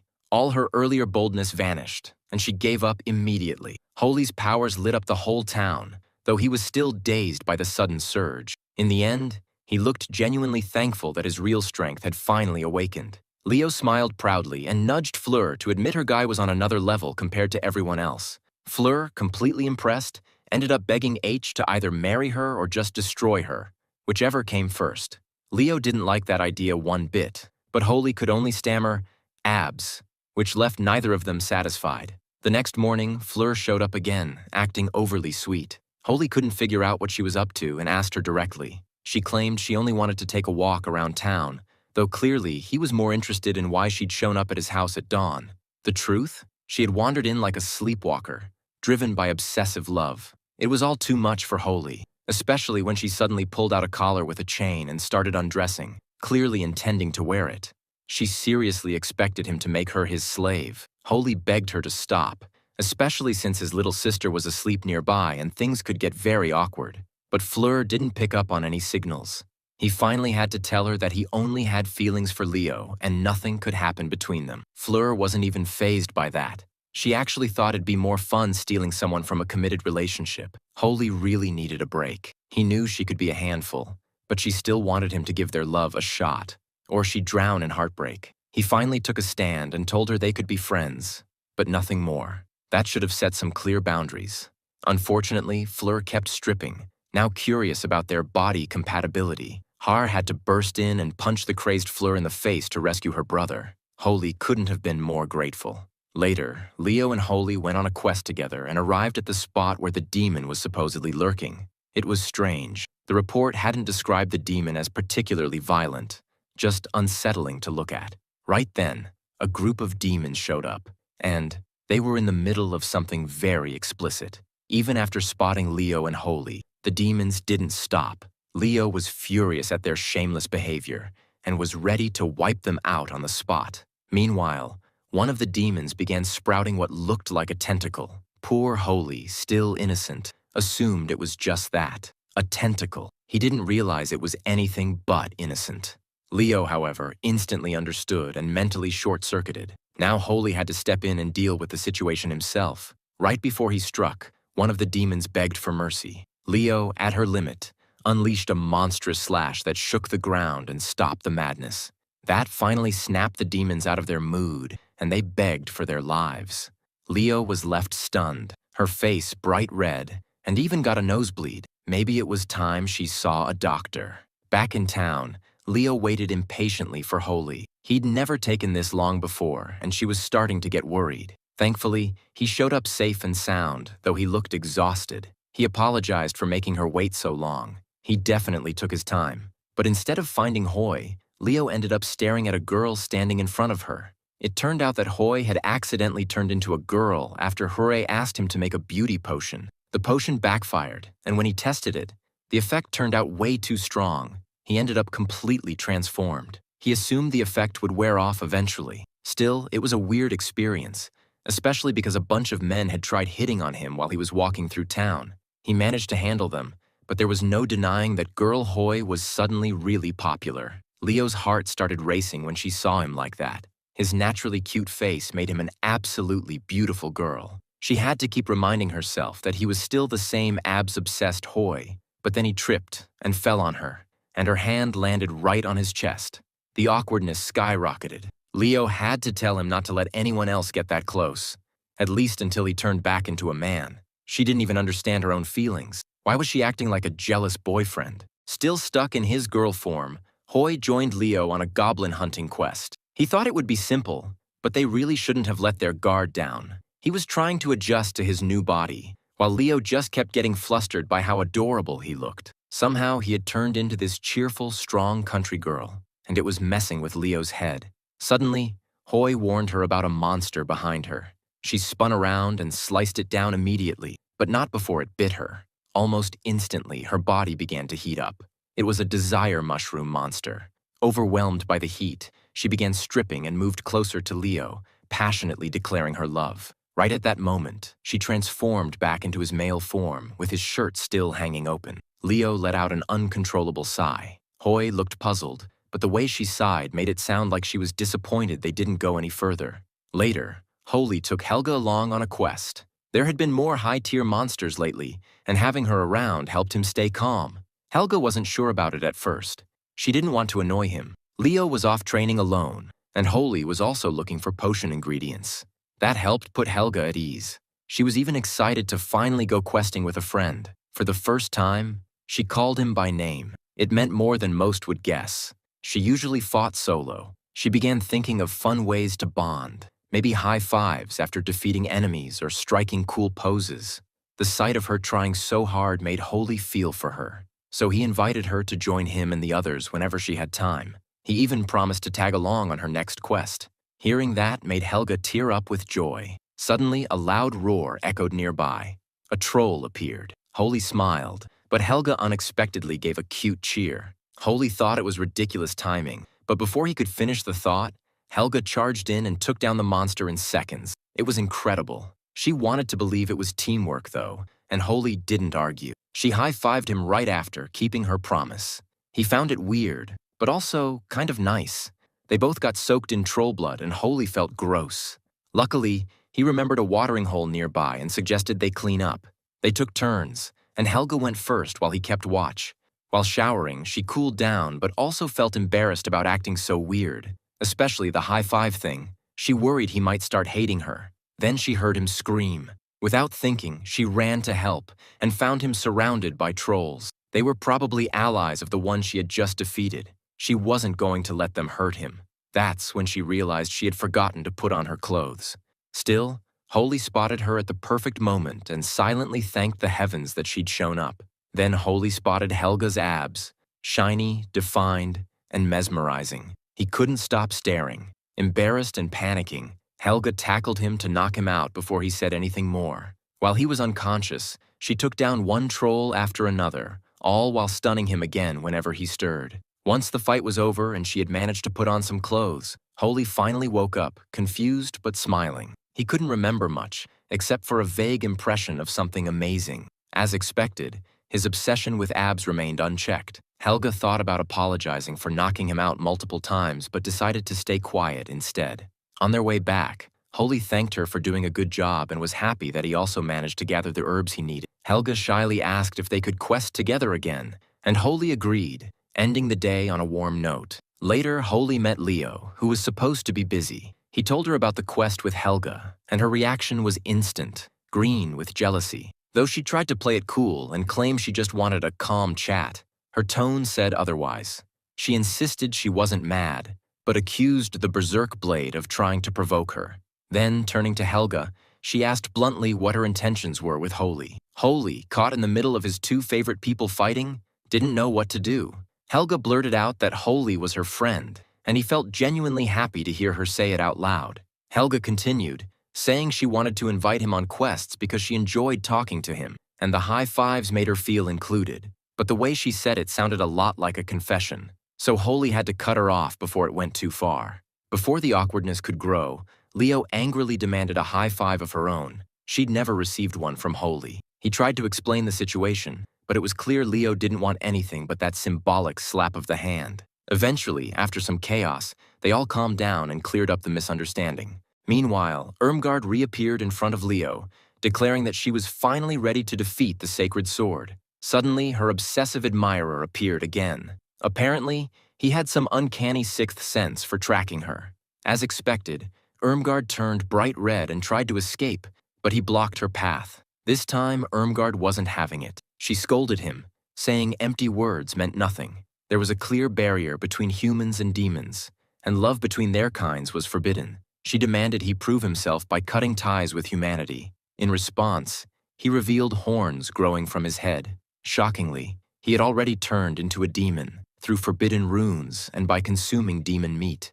He confessed his love again, and Irmgard, overwhelmed, admitted her feelings too.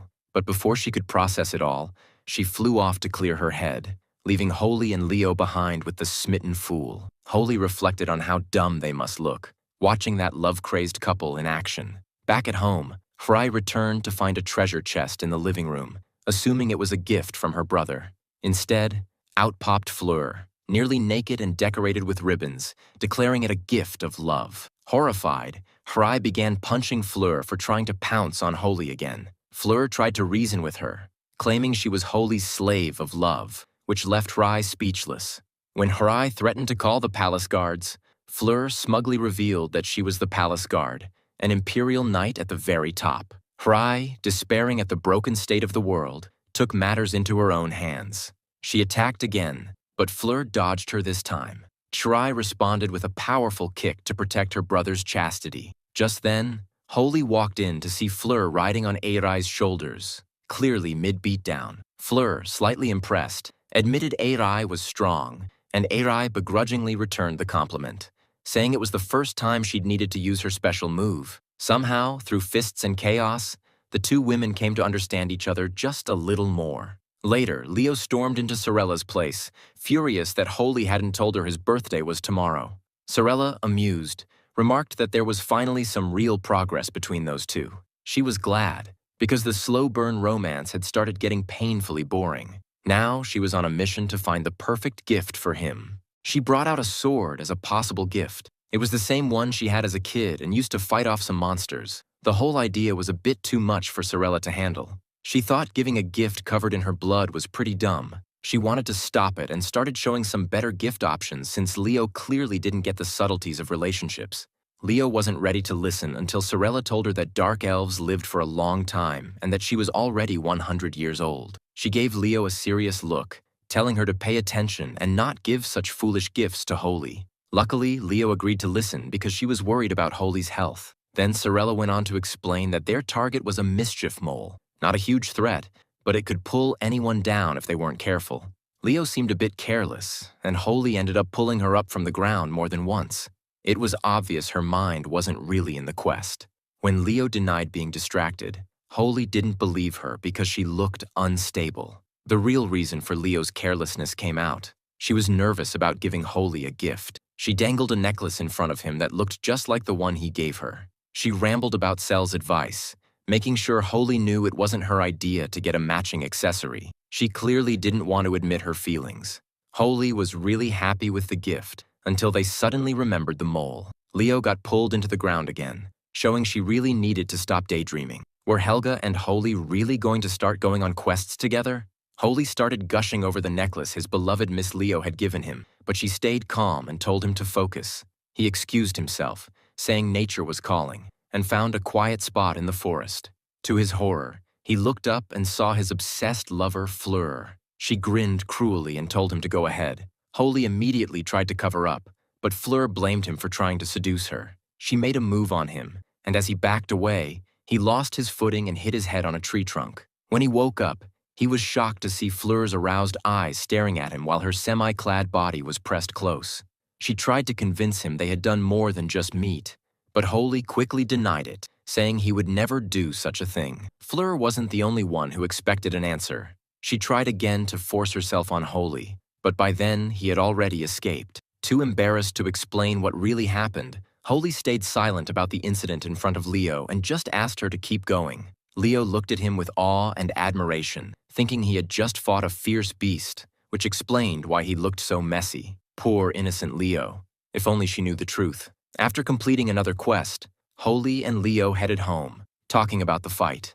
Holy praised Leo, saying she had done really well and thanked her again for the gift. But their moment was cut short by Fleur herself. She greeted Holy enthusiastically, though he was far from happy to see her. He noticed what looked like a baby bump under her dress and asked about it. Fleur claimed that Holy had gotten her pregnant during their forest encounter, and that it was now his responsibility to take care of them both. Holy's blood boiled, and he loudly protested, insisting he was innocent. But Fleur was convinced the child was his, and refused to back down. Meanwhile, Leo stayed surprisingly quiet, trying to process the shock that Holy had impregnated a girl. She was so stunned she couldn't even feel jealousy. But when Fleur mocked Leo, saying their fates were linked, Leo lost control and attacked her. Thankfully, no serious harm was done. A cushion was found hiding under Fleur's dress, revealing her fake pregnancy. Leo realized she'd been tricked, and her anger exploded. Fleur tried to crack a weak joke, but quickly saw how serious things had become and begged Holy for help.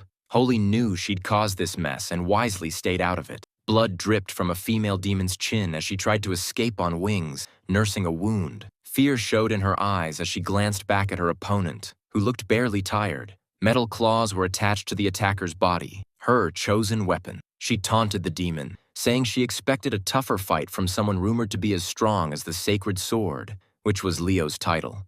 Meanwhile, Holy tried to cheer Leo up, but Fleur's antics only made her more jealous. Leo took her anger out on Holy, who tried to reassure her that she was the only one he cared about, no matter how many girls came along. But his words fell flat, and she stormed off, leaving Holy to reminisce about when it was just the two of them. Suddenly, a woman with metal claws appeared behind him, wearing a creepy smile. She introduced herself as Melvi and joked about how surprised she was that the Sacred Sword had found a partner, and how Holy seemed softer now. Then she asked if the old, tougher Leo would come back if she killed Holy. Melvi boasted about her strength, claiming even the strongest being only managed to scratch her in battle. She stepped closer, expecting a serious fight with someone the Sacred Sword respected so much. Despite the danger, Holy couldn't take his eyes off Melvi's perfectly toned abs. In his mind, he admired them, even if they didn't match Leo's flawless muscles. Melvi thought he was just thinking of a plan and attacked, but Holy grabbed her hand and healed the scratch she'd made. To her disbelief, Holy jokingly told her to keep training if she wanted perfect abs, even asking to get a closer look. Melvi didn't take him seriously and used her metal claw to stab him in the shoulder. Holy fell, injured. Just when it seemed Holy was doomed, Fleur showed up, sword in hand, ready to protect the man she obsessively loved. Seeing Fleur up close, Melvi recognized her as a former Imperial Knight and once the strongest among them. After losing to Leo, Melvi had left the Knights in shame. She bragged about improving her armor with Demon World tech and mocked Fleur, saying she never beat her before. So how would she now? Holy grunted in pain, but it was a miracle the claw only scratched him. Fleur felt relief and regret for not defending him sooner. She seized the moment to ask Holy to make her his slave if she wanted the fight. He refused flat out. Her determination didn't waver, and with a loud declaration of love, she launched an attack on Melvi. Caught off guard, Melvi couldn't defend herself and lost her clawtail. She acknowledged Fleur, admitting she'd grown stronger. Not wanting to underestimate her opponent, Melvi then revealed multiple claws replacing the one she lost. To Fleur's horror, a sudden knock to the head knocked her down, ending the fight almost before it began. Melvi then explained the reason for her visit. She wanted a rematch with Leo to avenge her embarrassing defeat against the Sacred Sword. By beating Leo, she hoped to reclaim her title as the strongest. Just then, Leo appeared casually and immediately recognized the former knight, despite her obvious modifications. She spotted Leo on the ground, and her temper flared.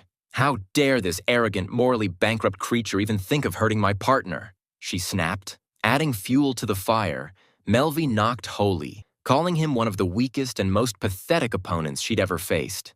Leo didn't take the insult lightly. Drawing her sword, she challenged Melvi to the battle she craved. Melvi's rage was clear as she recalled their previous spar. She had given her all but ended up defeated. After her loss, her clan shunned her, and she spent the rest of her life plotting revenge against the Sacred Sword. Even Fleur, watching nearby, feared for Leo. The obvious enhancements to Melvi's strength made her nearly invincible. Melvi opened with a massive strike that shattered the ground beneath Leo, sending debris flying. Such a powerful attack could have killed anyone. Fleur screamed, thinking the Sacred Sword was finished. But Leo was the strongest fighter for a reason. Barely scratched, she swung her sword once and slashed Melvi's stomach. Melvi collapsed, clutching her side. Leo pointed her sword at Melvi's neck and warned her she would regret her evil deeds. On her knees, Melvi understood why Leo was called the strongest swordswoman. Fear flooded her eyes, and her life flashed before her. Just as Leo was about to deliver the final blow, Holy jumped between them, saving Melvi. The soft-hearted youth begged Leo not to kill her, joking that otherwise the world would lose a perfect set of abs. Realizing Leo wasn't in the mood for jokes, Holy quickly switched tactics. He appealed to her sense of morality, saying that killing Melvi would make her no different from a bloodthirsty killer. He reminded her that compassion and mercy were what made her special, and the reason he loved her. Showing her the injury he'd suffered was already healed by his magic. Holy calmed her down. Leo's logic brought her back to her senses, and she sheathed her sword, much to Melvi's surprise. Melvi was amazed by the strong bond between Holy and Leo. Despite Melvi's strength, Holy wasn't scared and had rushed to protect Leo. Even more surprising was that Leo actually listened to Holy after just being attacked by Melvi. Holy knelt before Melvi and told her strength wasn't everything a person needed, even for an ABS enthusiast like him. He encouraged her to focus on getting her abs more defined. Meanwhile, Fleur took the chance to sneak up behind Melvi and knock her unconscious. Declaring that Holy's self-righteous talk could wait, she dragged Melvi away to be arrested. Later, preparing for another quest, Leo was shocked to see Holy had transformed into a girl again. When she asked why, Holy explained that the last time he'd been a girl, he felt more agile and quick, which would give him an advantage in their adventures. Leo doubted it until Holy pulled out a small vial, a potion that could change his gender back. She snatches the vial from Holy's grasp and examines it. The idea of being a man with more muscle mass, combined with her already superior intellect, glamorizes her. Without hesitation, she takes a sip. Holy tries to stop her, warning that he hadn't experimented with it yet, but it's too late. Before him now stands a ripped Leo with a well-toned body. Along with the physical transformation, Holy's mind also shifts. He feels more masculine. Seeing how attractive male Leo looks, he feels a surge of arousal. A slight wardrobe mishap causes Holy to try to cover himself up, now feeling the effects of male hormones coursing through his veins. Trying to control these new urges, Holy punches himself in the face, drawing blood. Gathering his composure, he tells Leo they should continue their journey as if nothing happened. If Leo was strong before, now in this male form, he's practically invincible. He slays all the demons effortlessly, leaving Holy amazed. Noticing a small scratch on Leo's shoulder, Holy moves closer to heal it. Being so near Leo's female figure causes Holy's blood to rush, and the male urge to hug her overwhelms him. Meanwhile, Holy's female emotions are heightened too, and every time he sees Leo, he blushes uncontrollably. He even becomes more conscious about his appearance, nervously asking Leo if he should get a haircut. Things get steamy as Holy moves closer to Leo and puckers his lips. Leo is confused, unsure how to react. Just when it looks like they might kiss, the potion's effect wears off. Holy switches back to his original male form. Leo sighs loudly, but it's not relief. Instead, it's disappointment. Holy apologizes, admitting he felt out of control of his emotions. Now Leo has experienced firsthand what it feels like to be aroused as a guy, imagining what could have been. Later, Helga asks Holy to teach her how to summon a familiar, as she sometimes feels lonely during her travels. Holy hands her a charm for summoning, and with excitement, Helga performs the ritual. Instead of a minor being, she summons a thinly clothed succubus. Even Holy is impressed she managed to summon a humanoid on her first try. The succubus, named Liz, is intimidated by Helga and pleads for mercy, thinking Helga intends to fight her. Holy clears up the misunderstanding and encourages Helga to talk. With a crooked smile, Liz introduces herself and offers friendship. Realizing Helga isn't a threat, Liz warms up to her and compliments her smile. Liz uses her magic to switch Helga's clothes into something much more revealing, much to Helga's embarrassment. But Liz doesn't stop there. Upon learning Holy is not Helga's boyfriend, she casts a love charm on Helga that makes her head over heels for Holy. Helga draws closer to Holy, her eyes filled with desire and longing. The succubus seems to be enjoying the situation. Holy tries to retreat but falls over in the process. Despite that, Helga continues advancing. Holy tries to snap out of the spell but can't. With their faces nearly touching, Helga makes an absurd request. She asks Holy to hold her hand. Liz is dumbfounded, expecting something steamier. Seeing them hold hands only makes her more determined to push the situation further. Helga hesitates, but Liz encourages her to follow her instincts and ask Holy whatever she needs. Embarrassed, Helga nervously asks Holy to pat her on the head with his mouth, a strange but innocent request. Liz, surprised and defeated, finally breaks the love spell. Holy, confused but willing, fulfills Helga's request, gently patting her head, which delights her greatly. Witnessing this wholesome moment, Liz feels regret for almost ruining such a pure friendship. She begs Helga for forgiveness, saying she didn't deserve to be her friend. But Helga, soft-hearted, immediately forgives her and clasps Liz's hand, expressing happiness at having two friends now.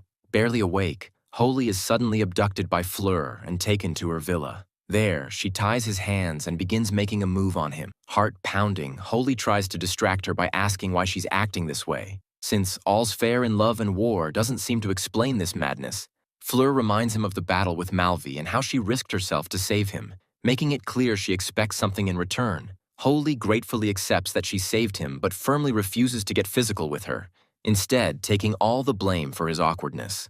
He apologizes profusely for treating her poorly, acknowledging that despite her wild behavior, her heart is in the right place. Fleur is taken aback. She feels it should be her apologizing. With a slight chuckle at Holy's strong emotions, she unties and releases him. Holy, surprised at how easily she let him go, heads home. In her room, Fleur mischievously recalls Holy's words about her heart and wonders if her muse might ever be ready for marriage.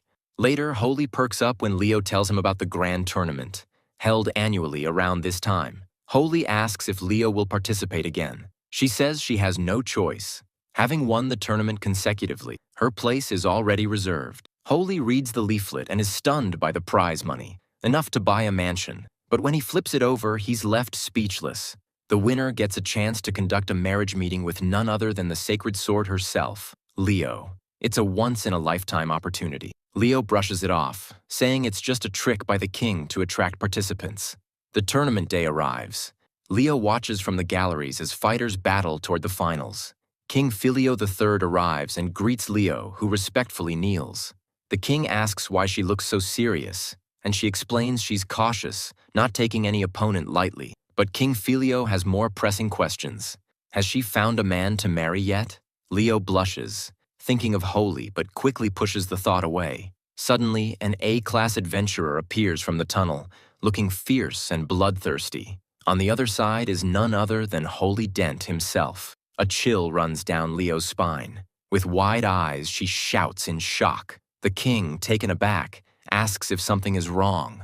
Leo clenches her jaw and grits her teeth, upset at Holy for making such a reckless decision. The king notices Leo's expression and asks what's wrong. He then looks at Holy and dismisses him, saying the poor boy doesn't stand a chance and will be knocked out quickly. The king proceeds to insult Holy's fragile physique. Leo sighs and bluntly tells the king he has pretty terrible eyesight. The king looks at Leo, curious, and asks where she got the courage to speak so boldly to him, since just moments ago she was so humble and polite. Leo calmly tells him not to judge a book by its cover and urges him to watch the magic unfold. The A-ranked adventurer stares at Holy with bloodshot eyes and a cheeky smirk, warning him that he won't go easy due to his own principle. The adventurer charges to end the match quickly, but Holy dodges effortlessly. Thanks to his intense training with Leo, his supersonic speed is unmatched. Holy gets behind the opponent and unleashes a powerful magic blast, ending the match with his victory. The king admits he judged Holy too quickly. Leo winks at the king and says,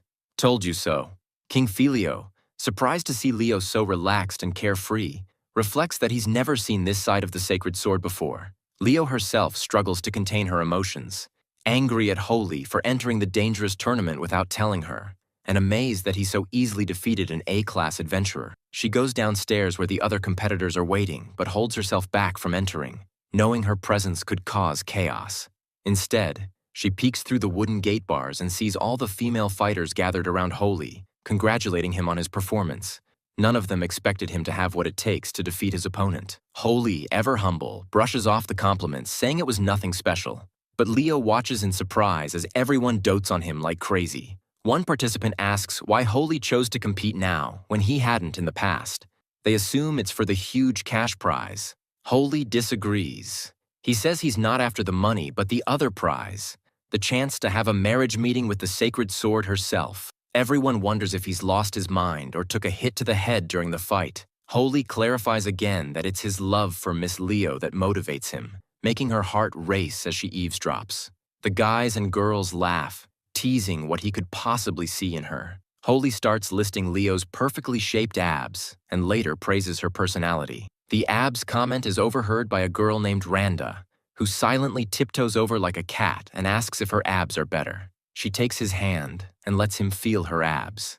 Leo screams internally. How could a random girl just let a man touch her abs? Randa admits she's fallen for Holy. Love at first sight. She makes a wager. If she beats Holy in the semi-finals, they'll go on a date, and he can forget about the sacred sword because Randa is way prettier and has better abs. Now Holy must decide. He sits next to the king, clearly annoyed by what he's just heard. Leo's dark expression below hints she might kill someone if provoked further. The king tries to calm her down, offering to listen if she wants to share her feelings. When will this king learn? The semi-finals begin. Holy faces the notorious Randa, who reminds him of their wager. But Holy isn't swayed. Randa attacks with speed and agility, trying to land a few punches, but Holy dodges each one gracefully. She compliments his skill and lightness, almost like he's a feather. The battle is on. Holy gets ready to pick up the pace, but he has other thoughts in mind. Instead of just defending, he suddenly reaches out and gently caresses Randa's abs, revealing his strong fetish for abs. Caught off guard, Randa blushes and asks what he's doing. "Our wager was to let you touch my abs after the fight, not during it," she protests. Meanwhile, Leo is having a mini heart attack witnessing the spectacle. Holy examines Randa's abs with a critical eye and, with a disapproving sigh, gives them a 40 out of 100, saying they don't compare to Miss Leo's. Suddenly, a dark cloud of anger replaces Holy's usual timid, friendly expression. He channels immense, unimaginable magic through his staff, furious at Randa for degrading Miss Leo so casually. She must be punished. Terrified, Randa forfeits and runs away faster than a rabbit fleeing danger. Holy's victory secures his spot in the finals. The commentator asks if Holy is excited for the cash prize, but his answer stuns everyone. He's fighting for a marriage meeting with Miss Leo and admits he didn't want anyone else in the final but himself. These heroic, manly words make Miss Leo go completely lovey-dovey over Holy. The king watches, amused, as Leo blushes a bright strawberry red like a teenager. She holds her face, overcome with happiness, barely believing Holy did all this just for her. But in the shadows, one contestant spies on Leo, then suddenly attacks her. Leo dodges but is cut across the stomach, blood splattering on her face. Leo recognizes the attacker as the shaman, who laughs triumphantly, saying her plan has succeeded. Using Leo's blood on her face, the shaman transfers her soul into Leo's body. The shaman, now possessing Leo, smiles devilishly, her plan to steal the prize money and entire estate about to come true. The final match begins, but Holy immediately senses something is wrong with Leo. The shaman, speaking through Leo's body, reveals her whole plan, enraging Holy. They face off. The shaman mocks Holy's innocence and insists she has no desire to return Leo's consciousness or give up the fortune. But strangely, every time she looks at Holy, she feels butterflies in her stomach. How can he look so darn handsome? The shaman launches a deadly attack at Holy, but midway it is stopped by the faint consciousness of Leo inside, preventing harm to Holy. Though only a few minutes since possession, Holy knows he cannot defeat the sacred sword. Yet he refuses to give up on Leo and would die to protect her. The shaman feels her heart pounding like never before, a new, unfamiliar feeling called love surging through her veins. Holy looks different too, like a strong, heroic figure fighting to win her heart. Determined not to lose Leo, Holy uses restraining magic to chain down Miss Leo's body, preventing her from attacking or hurting herself. But the shaman has gained full control now, suppressing Leo's consciousness. She shatters Holy's magic chains and lands a critical blow to his torso. The devil-possessed Leo shows no mercy, blood splattering everywhere as she swings her sharp sword in massive, brutal blows. Holy has no choice but to defend with his staff, shielding himself from the relentless assault. The battle has turned one-sided. Holy drops to one knee, gasping for breath and regaining energy. He knows he is no match for the sacred sword in this state. The shaman, realizing that killing is forbidden in the tournament, stops her assault, but the tension is thick as the fight continues. Holy continues stubbornly, refusing to give up despite the shaman's warning that someone is bound to break. She tells him to stop being such a brat and surrender, but Holy's resolve only grows stronger, telling himself silently, "It's all for love." Even if he cannot save Miss Leo, he is determined to fight to the end. Reaching deep into his pocket, Holy pulls out a magical card. He warns the shaman he will keep fighting no matter what. He throws the card on the ground, and a massive fireball explodes, sending thick smoke to blind everyone. Before the smoke clears, he throws a second card, summoning Kuan, a mystical creature, which hurls itself at the shaman's face, distracting and confusing her. Explosive energy through his staff, a radiant blast so vast no one can evade it. Meanwhile, Leo's consciousness slowly returns. She opens her eyes just in time to see the massive magical ball hurtling toward her. She draws her sword to block the devastating attack. With a mighty scream, Leo slices through the fireball, silencing the entire arena in awe. The smoke clears. The crowd is on the edge of their seats. They have just witnessed the greatest fight of their lives. But Leo's unbreakable sword shatters into tiny pieces from the impact. Her face is bruised, and she gasps for breath from the tremendous energy she used to counter Holy's magic. At the other end, Holy stands with a faint, proud smile. He knows he has done his best. Unable to stand, he lets go of his staff and slowly falls forward. But Miss Leo catches him, letting him collapse gently on her shoulder. The battle has ended. Miss Leo is crowned the winner once again for another victorious year. Holy whispers in her ear that he always believed in her, that she would regain consciousness and block his attack. She hugs him tightly, congratulating him for the incredible fight and being the only one who could break her sword. The king watches from his throne, happy that the sacred sword has finally found someone worthy enough to love her. A few days later, life has returned to normal, or so it seems. Holy, accompanied by his sister Rai, meets Leo in town, but Leo can't meet his eyes. A bright light seems to radiate from Holy, blinding her. Every time she looks at him, she blushes uncontrollably. Noticing Holy is carrying a pile of things, Leo asks what they are. He shyly reveals they are gifts and love letters he's received from different people after the tournament. This revelation strikes Leo's heart painfully. She clutches her chest, overwhelmed by a strange ache. Almost whispering, she begins to tell Holy how just thinking about him causes a sharp pain in her chest, almost confessing her love for him but holding back. She got interrupted by a bratty Henri who shouted that she knew what was wrong, barking at the two. Henri got pissed off watching that scene and was angry that Hoy had dragged her all the way just to see this. Miss Leo kept fidgeting with her hands, unable to keep a straight face. Her fidgeting got so intense that her feet started pointing toward each other. Holy got worried and asked if everything was okay since she hadn't looked at him directly and kept playing with her hands. She gave him the most adorable puppy dog eyes anyone had ever seen and shyly asked if he loved her. Holy reassured her that he had loved her since day one, from the moment he first confessed when she wouldn't accept him. That made Leo giggle like a little girl, which really wasn't the right time since they were in the middle of fighting goblins. Andre got furious that the two were busy flirting instead of backing her up. Leo apologized and drew her sword to fight, but her attack just bounced off the goblin. She wasn't even trying. Harry got genuinely concerned and asked why she was acting like a little kid. Leo explained how her body acted differently, especially around Holy, and that she had no control over it. Holy examined Miss Leo, touching the cheek where the shaman had controlled her before, but he didn't feel any magic left. However, he noticed her temperature was rising faster than ever. Miss Leo couldn't look at Holy because if she did, her heart would start racing again. All those suppressed feelings finally came out. Kree couldn't take it anymore and roared in anger at her behavior. The goblins got scared and scattered away. We got a brief intro here. Miss Leo said she was the Sacred Sword, considered the strongest fighter ever. But for the past few days, she had been feeling different, feeling weaker ever since her hidden feelings for Holy started showing. The two of them walked around town, and Holy got surrounded by two girls showing off their abs, asking him to rate them. He gave them 30 points. Leo got pissed and asked why he was even doing that. He explained that after his battle with Randa, he got to touch and feel abs.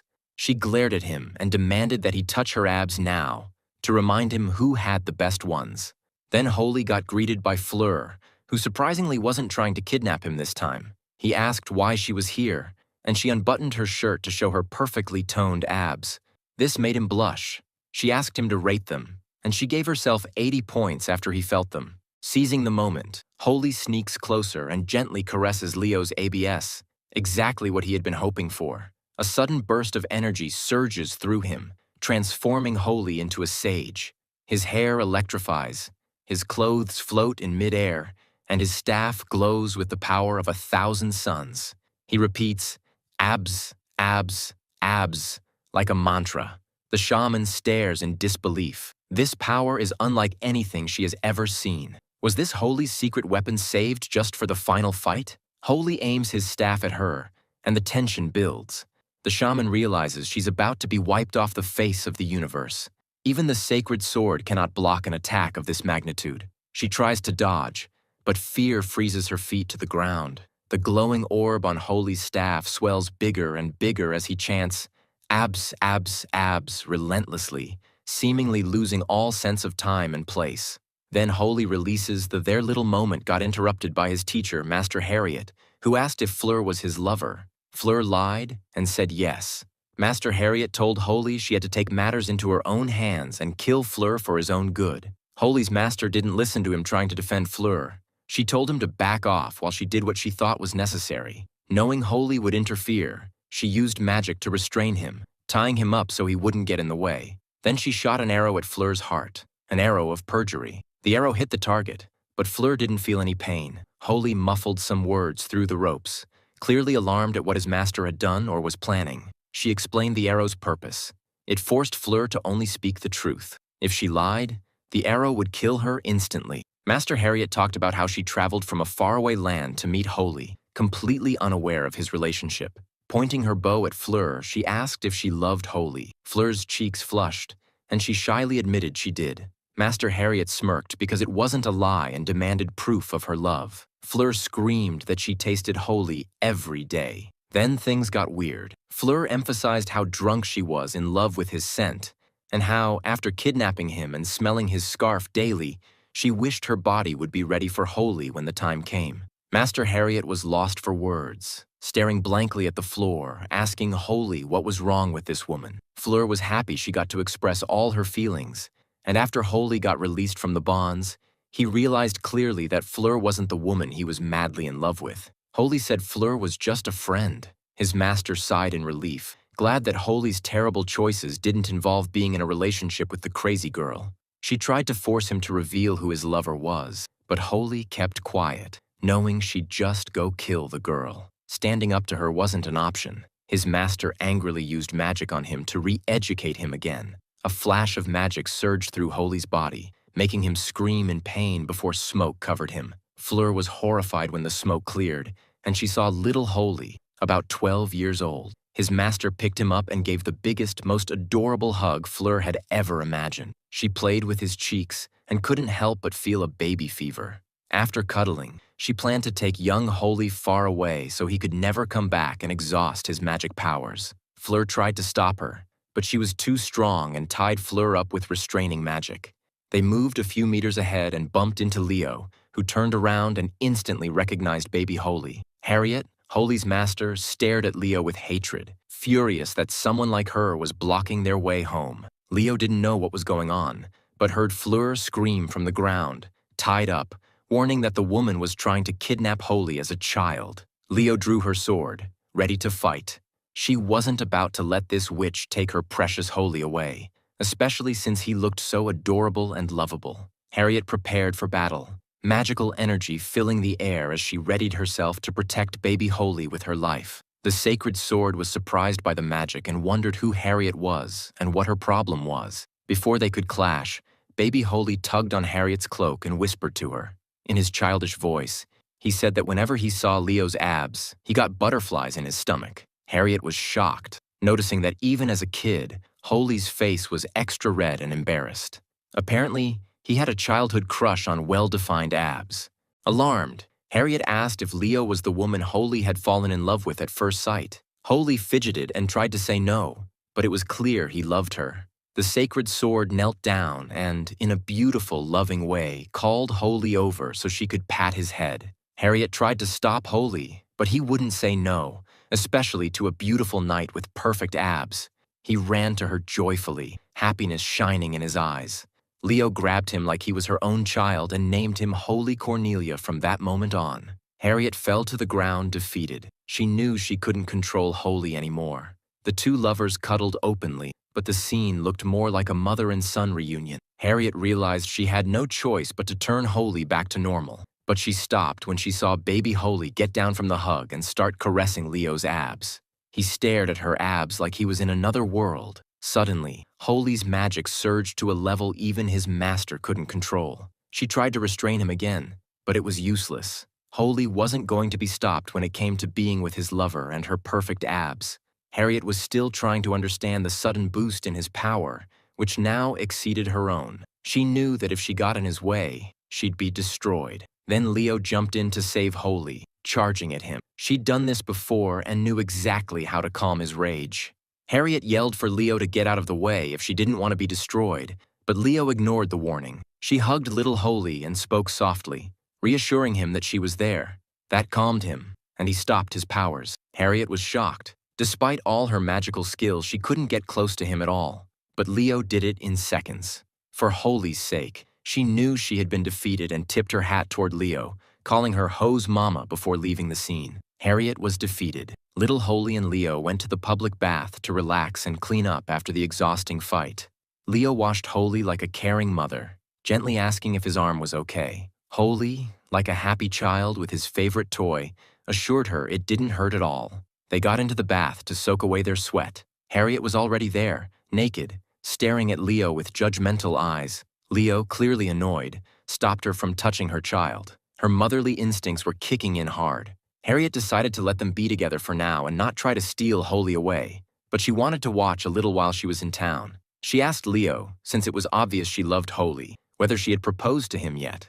Leo blushed and mumbled that she didn't have the courage to do it yet. Harriet said Leo didn't love him, which made Leo lose her cool and quickly try to defend herself. Little Holy, hopeful, said he would work super hard to make the sacred sword fall in love with him by becoming a great magic user, so she should wait for him. Harriet was speechless.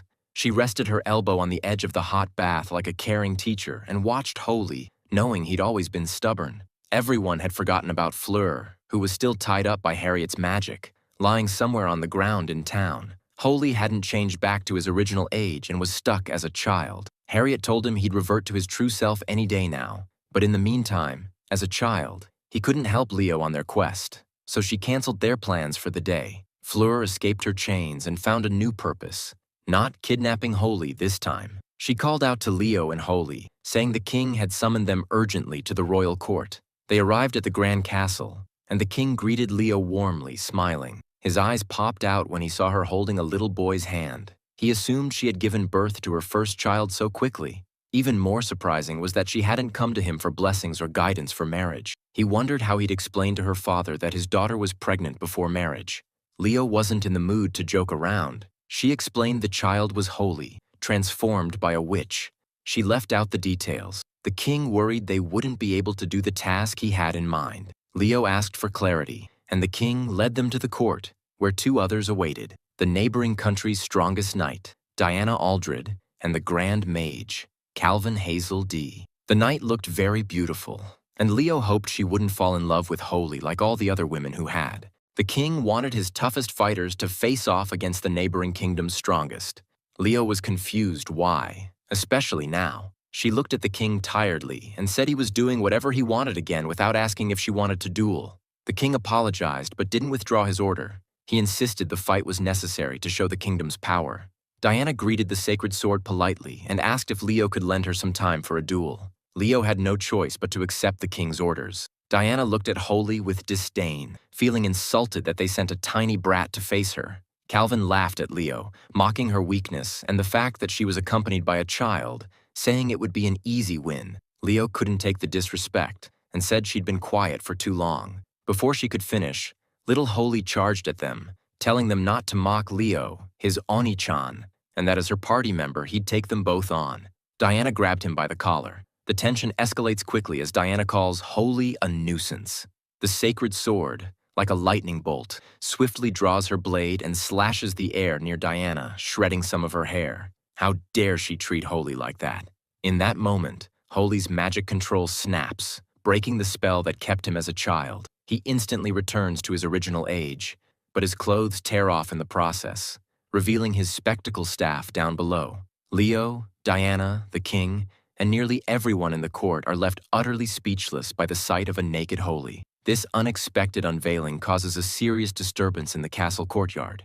Diana sits down, trying to compose herself with Calvin's teasing laughter as he mocks her for almost fainting at the sight of Holy's mighty sword. Diana vows to take Holy down without mercy, furious that he dares to underestimate them. Calvin asks about her first impression of the sacred sword, and she gleams with excitement, admitting that being rude to her really paid off. From Diana's shadow emerges the black mage Dolce, the third companion of the opposing party, making this a 3 versus 3 battle. Back in the castle, Holy apologizes for the embarrassing reveal and hurriedly puts his clothes back on. Leo, blushing deeply, asks him not to let her down, as this battle means everything to her. She's secretly flustered because it's been a while since she saw Holy looking so handsome. Meanwhile, she wonders who their third companion might be, her heart pounding. Suddenly, Fleur enters the courtroom dragging a chain behind her. Behind her comes Melvi, showing off her perfect abs and revealing clothes. Since losing isn't an option for the kingdom, Melvi has been called in as the final team member. Leo and Holy aren't thrilled about Melvi joining. Melvi looks at them with innocent eyes that are anything but innocent. Her past history with adventurers makes Leo especially wary. Leo refuses to team up with her, but the king's orders leave her no choice. If Melvi fights well as a teammate, she might reduce her prison sentence. Melvi devilishly smirks and warns that if she accidentally tries to kill them, it's not her problem. Fleur shoots her a sharp warning that she'll punish any funny business and tells Melvi to say something to Holy. Melvi just pouts and avoids eye contact. Then Fleur loudly announces to everyone that Melvi wants to apologize and thank Holy for saving her back when Leo was about to kill her. Mortified, Melvi scolds Fleur for blurting this out and ruining the surprise. Holy forgives Melvi and accepts her into the team, much to Leo's frustration. She yells at Holy for being so gullible, but Holy stands his ground, defending Melvi and arguing back against Leo's unreasonable behavior. Leo turns and walks away, tears streaming down her cheeks, telling Holy that if he's being so defensive over Melvi and willing to fight alongside her, she won't stick around. Her subconscious is confused by the sudden flood of emotions. Her heart aches at the thought of Holy talking about another woman. Meanwhile, Melvi and Fleur exchange knowing looks. Things have just gotten a lot more complicated. The great battle between the two kingdoms begins. Leo, Melvi, and Holy emerge from their corner. Melvi notices Leo ignoring Holy and the swollen, tear-stained eyes and thin face she's been wearing since earlier. Diana and Dolce are both fangirling over their idols Leo and Melvi, while Calvin is at a loss for words or ways to stop the fight. The battle ignites. Leo charges with supersonic speed, aiming to finish Diana with one strike. But Diana isn't far behind. Knowing she can't defeat Leo one-on-one, she pulls out advanced light magic. Magic only Holy's master could use. Leo can even see Diana's afterimage thanks to her speed. Suddenly, Diana swings a massive mallet and bonks Leo on the head, sending her crashing to the ground unconscious. No one can believe Leo could be taken down so quickly and so easily. With Leo out cold and Dolce looming, Holy and Melvi are left to face the enemy. Melvi uses her demonic powers to try and end the fight quickly, but Calvin counters with advanced magic to shield his teammates. Diana smashes Holy's face with her mallet, berating him for being in Leo's company and making her weak. The fight is far from over. Holy is furious that Diana called Leo weak. Determined to prove his strength for the sake of their kingdom, he apologizes briefly to Melvi, then surprises everyone by caressing and feeling her abs from behind. Melvi squeals, half in satisfaction, half in embarrassment. But this unexpected move energizes Holy, allowing him to summon his ultimate magic, Amit, the strongest spell he has. The attack narrowly misses Diana, leaving Calvin realizing that they are now truly facing a formidable team, all thanks to Melvi's impressive abs, which he humorously rates as 85 points. Meanwhile, Leo wakes up to find herself in Dolce's realm. Dolce tells her it's pointless to fight here. Leo, overwhelmed, starts crying, which alarms Dolce. Despite her tears, Leo remains determined to fight but fears Holy might now hate her. She cries not just out of sadness but also fear of losing the one person who truly loves her. Feeling awkward, Dolce peeks outside the realm and is shocked to see Diana and Calvin cornered by Holy alone. At that moment, Melvi sneaks up and hugs Leo from behind, mocking her for ever thinking she had a chance with Holy. Melvi points out that Leo never confessed or accepted Holy's feelings, so getting jealous makes no sense. Her harsh words hit Leo like blunt swords, but they also awaken a fire in her. Emerging from the shadows, Leo promises Melvi she won't disappoint her this time, and she means it. Holy, completely drained from battling Diana and Calvin, is vulnerable. Seizing the moment, Diana rushes at him with her magic mallet, aiming to knock him out and end the fight. She smashes the ground where Holy stood, but Holy's knight in shining armor, the sacred sword, swoops in from below to rescue him. Holy, breathless and weak, thanks Leo for saving him. Calvin demands Dolce explain why the sacred sword was released, only to find Melvi comforting Dolce, giving her the warmth she desperately needed. Melvi places Holy down gently and admits her fears, fear of losing him to other women. Holy smirks and reassures Leo he will always have eyes only for her. This warms Leo's heart, and she lets him look at her as much as he wants. Turning around, Leo faces Diana and Calvin alone. This time, she holds nothing back. Feeling stronger than ever, she roars like a lion and obliterates Diana's magic mallet in one powerful strike. Diana's eyes sparkle with happiness. This is the strength and power she has been searching for. Calvin tries to capture the sacred sword with his magic, casting holy imprisonment bars to trap her. But Leo refuses to play along, especially since her enemies had time to toy with her when she was weakest. Using her sheath, she knocks Calvin out cold. Despite his initial strength, Calvin proves weak in the end. Diana thanks Calvin for buying her time, and then summons a light magic hammer of love. Though it's anything but light, she proposes her feelings to the sacred sword, hoping for acceptance. But Leo instantly rejects her love. Still, Diana tries her best to wield the huge hammer, but her overwhelming love for Leo becomes her weakness. Leo approaches, confused, and slices through the hammer's handle, knocking Diana out and ending the battle. The war is over. Diana's love, as immense as it was, cost her team the fight. Leo rushes to Holy, who's been out cold for a while, looking adorable as he sleeps. She holds him tightly against her chest, showering him with all the affection and love in her heart. Diana, Calvin, and Dolce eventually get back up, nursing their wounds. Diana especially is angry, but not because of losing. But it wasn't just because Leo loved Ho so much. With tears in her eyes, Dana admitted Ho was definitely a strong fighter. But if he didn't make Leo happy or treat her right, she'd make it her mission to kill him next time. Calvin, half embarrassed, told Diana there was no way a fan could make such bold claims. The trio left, and Leo stayed crouched next to Holy, searching for the words to explain she didn't love him. The tournament ended, and all the participants started leaving the arena. Leo watched them go and quietly admitted to herself that Diana hadn't been wrong. She did love Holy. Turning to him, she wrapped her arms around him, placed his tired head on her chest, and finally said the 3 words she'd been avoiding all along: "I love you." But this wasn't the end. Their story still had a little way to go. After all the battles and pushing themselves to the limit, they deserved some rest. Meanwhile, Diana and Dolce relaxed in the royal baths, thrilled to see such a huge bath, just as you'd expect in the royal capital. Dolce wasn't too happy about it and felt embarrassed to be naked in front of everyone. She wrapped a cotton towel tightly around herself, making sure her chest was covered, even though it pressed out. Diana wasn't shy at all. She was the first to toss her towel aside and tease Dolce about her assets, saying they should be free, not hidden like that. Diana tried to pull off Dolce's towel, but Dolce insisted on keeping it. Their little fun was interrupted when Melvi skipped into the bath, hands tied but still happily smiling. She was glad to see the girls and asked why they were so relaxed, especially since she was a first-class criminal. The kingdom would have freaked out if they let their convicts wander freely. Melvi explained her guard had a stroke, so now she was here to relax. She looked at Dolce and asked why she'd been so quiet. Miss Dolce had just seen her idol naked, which was more than enough to make her faint. Her towel slipped off too. Diana, on the other hand, was thrilled the sacred sword might join them. All their idols in one place. It was like a dream come true. Their chatter was cut off when Calvin entered the bath, a towel wrapped around her chest. Yes, Calvin was a woman. Melvi was just as shocked as everyone else.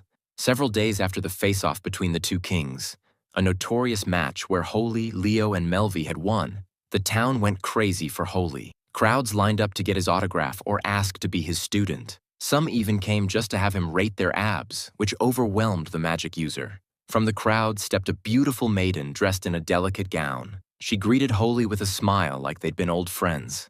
Everyone stared, knowing she was way out of their league. Holy himself was puzzled but quickly recognized her.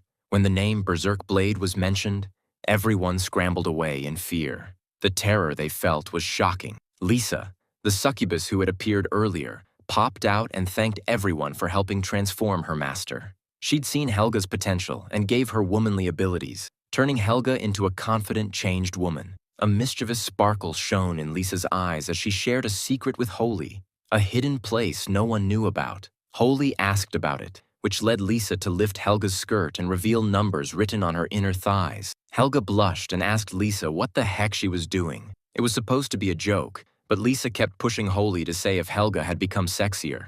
Holy said she'd always been pretty no matter what she wore. That response heated Lisa up, and she instantly changed back to her old look. She was pissed that Holy ruined all her weeks of hard work to give her master a new makeover. Holy was lucky he was cute. Elsewhere, Holy got special treatment from the sacred sword herself. Leo had started clinging to him a lot, and he warned her not to get too close. But she didn't listen and kept moving closer to him. Holy thought Leo wouldn't feel the same way about him, but this was way beyond what he had ever dreamed of. A woman called out to Holy, asking him to rate her abs again. Holy remembered giving her abs 30 points before. She lifted her shirt so he could check properly. With his hands on her abs to judge better, he moved toward her with an innocent smile, unaware that Leo was right beside him. Leo grabbed his arm from behind, shot the woman a deadly glare, and told her to back off and stay away from Holy. Her personality had changed a lot, Holy noticed. He told her not to act like that, or people might get the wrong idea. But Leo saw it differently and told him if he kept touching other women's abs, things would get messy. Still, she let him touch her abs directly since he wasn't satisfied with other women's. Holy felt confused, but excited that the sacred sword allowed him to feel, caress, and admire her abs. It felt like a dream come true. He started running his hands over her stomach, feeling every inch of her well-defined muscles. That made her moan softly and close her eyes with pleasure. Holy's touches got more intense, and he didn't hold back. Leo couldn't handle the pleasure and asked him to stop.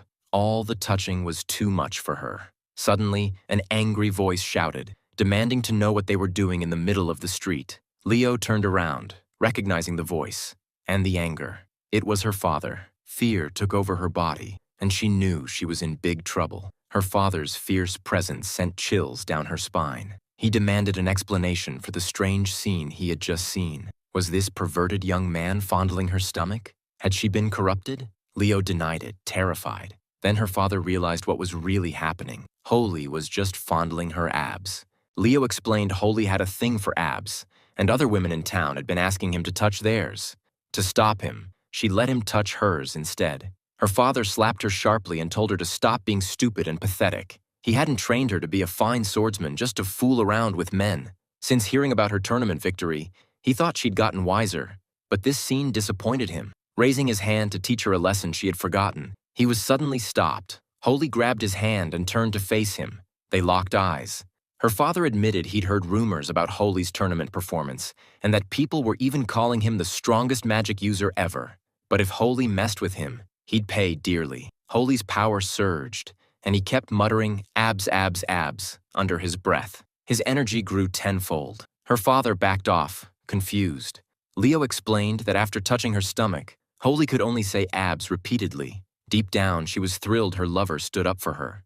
The situation cooled down, and her father explained why he was there. They had located the demon lord's whereabouts, and the first wave of monsters would attack soon. Leo and Holy were tasked to find and kill the demon lord before things got out of control. That way, they would become heroes. For now, they had to stop fooling around and follow him to train in another realm. Meanwhile, demons gathered to break free from their chains and release the strongest demon lord the world had ever seen. All the warriors gathered at the capital to hear the briefing about the demon lord's arrival. Diana and Calvin were there too, but Diana got distracted when she saw the great mage Harriet and was amazed by her power and reputation. She noticed Holy talking to Helga, and her heart skipped a beat. Diana immediately started acting like a commentator, shouting about the huge achievements and powers of the Berserk Blade, calling her the only one who could come close to the sacred sword. She couldn't believe she was fangirling again.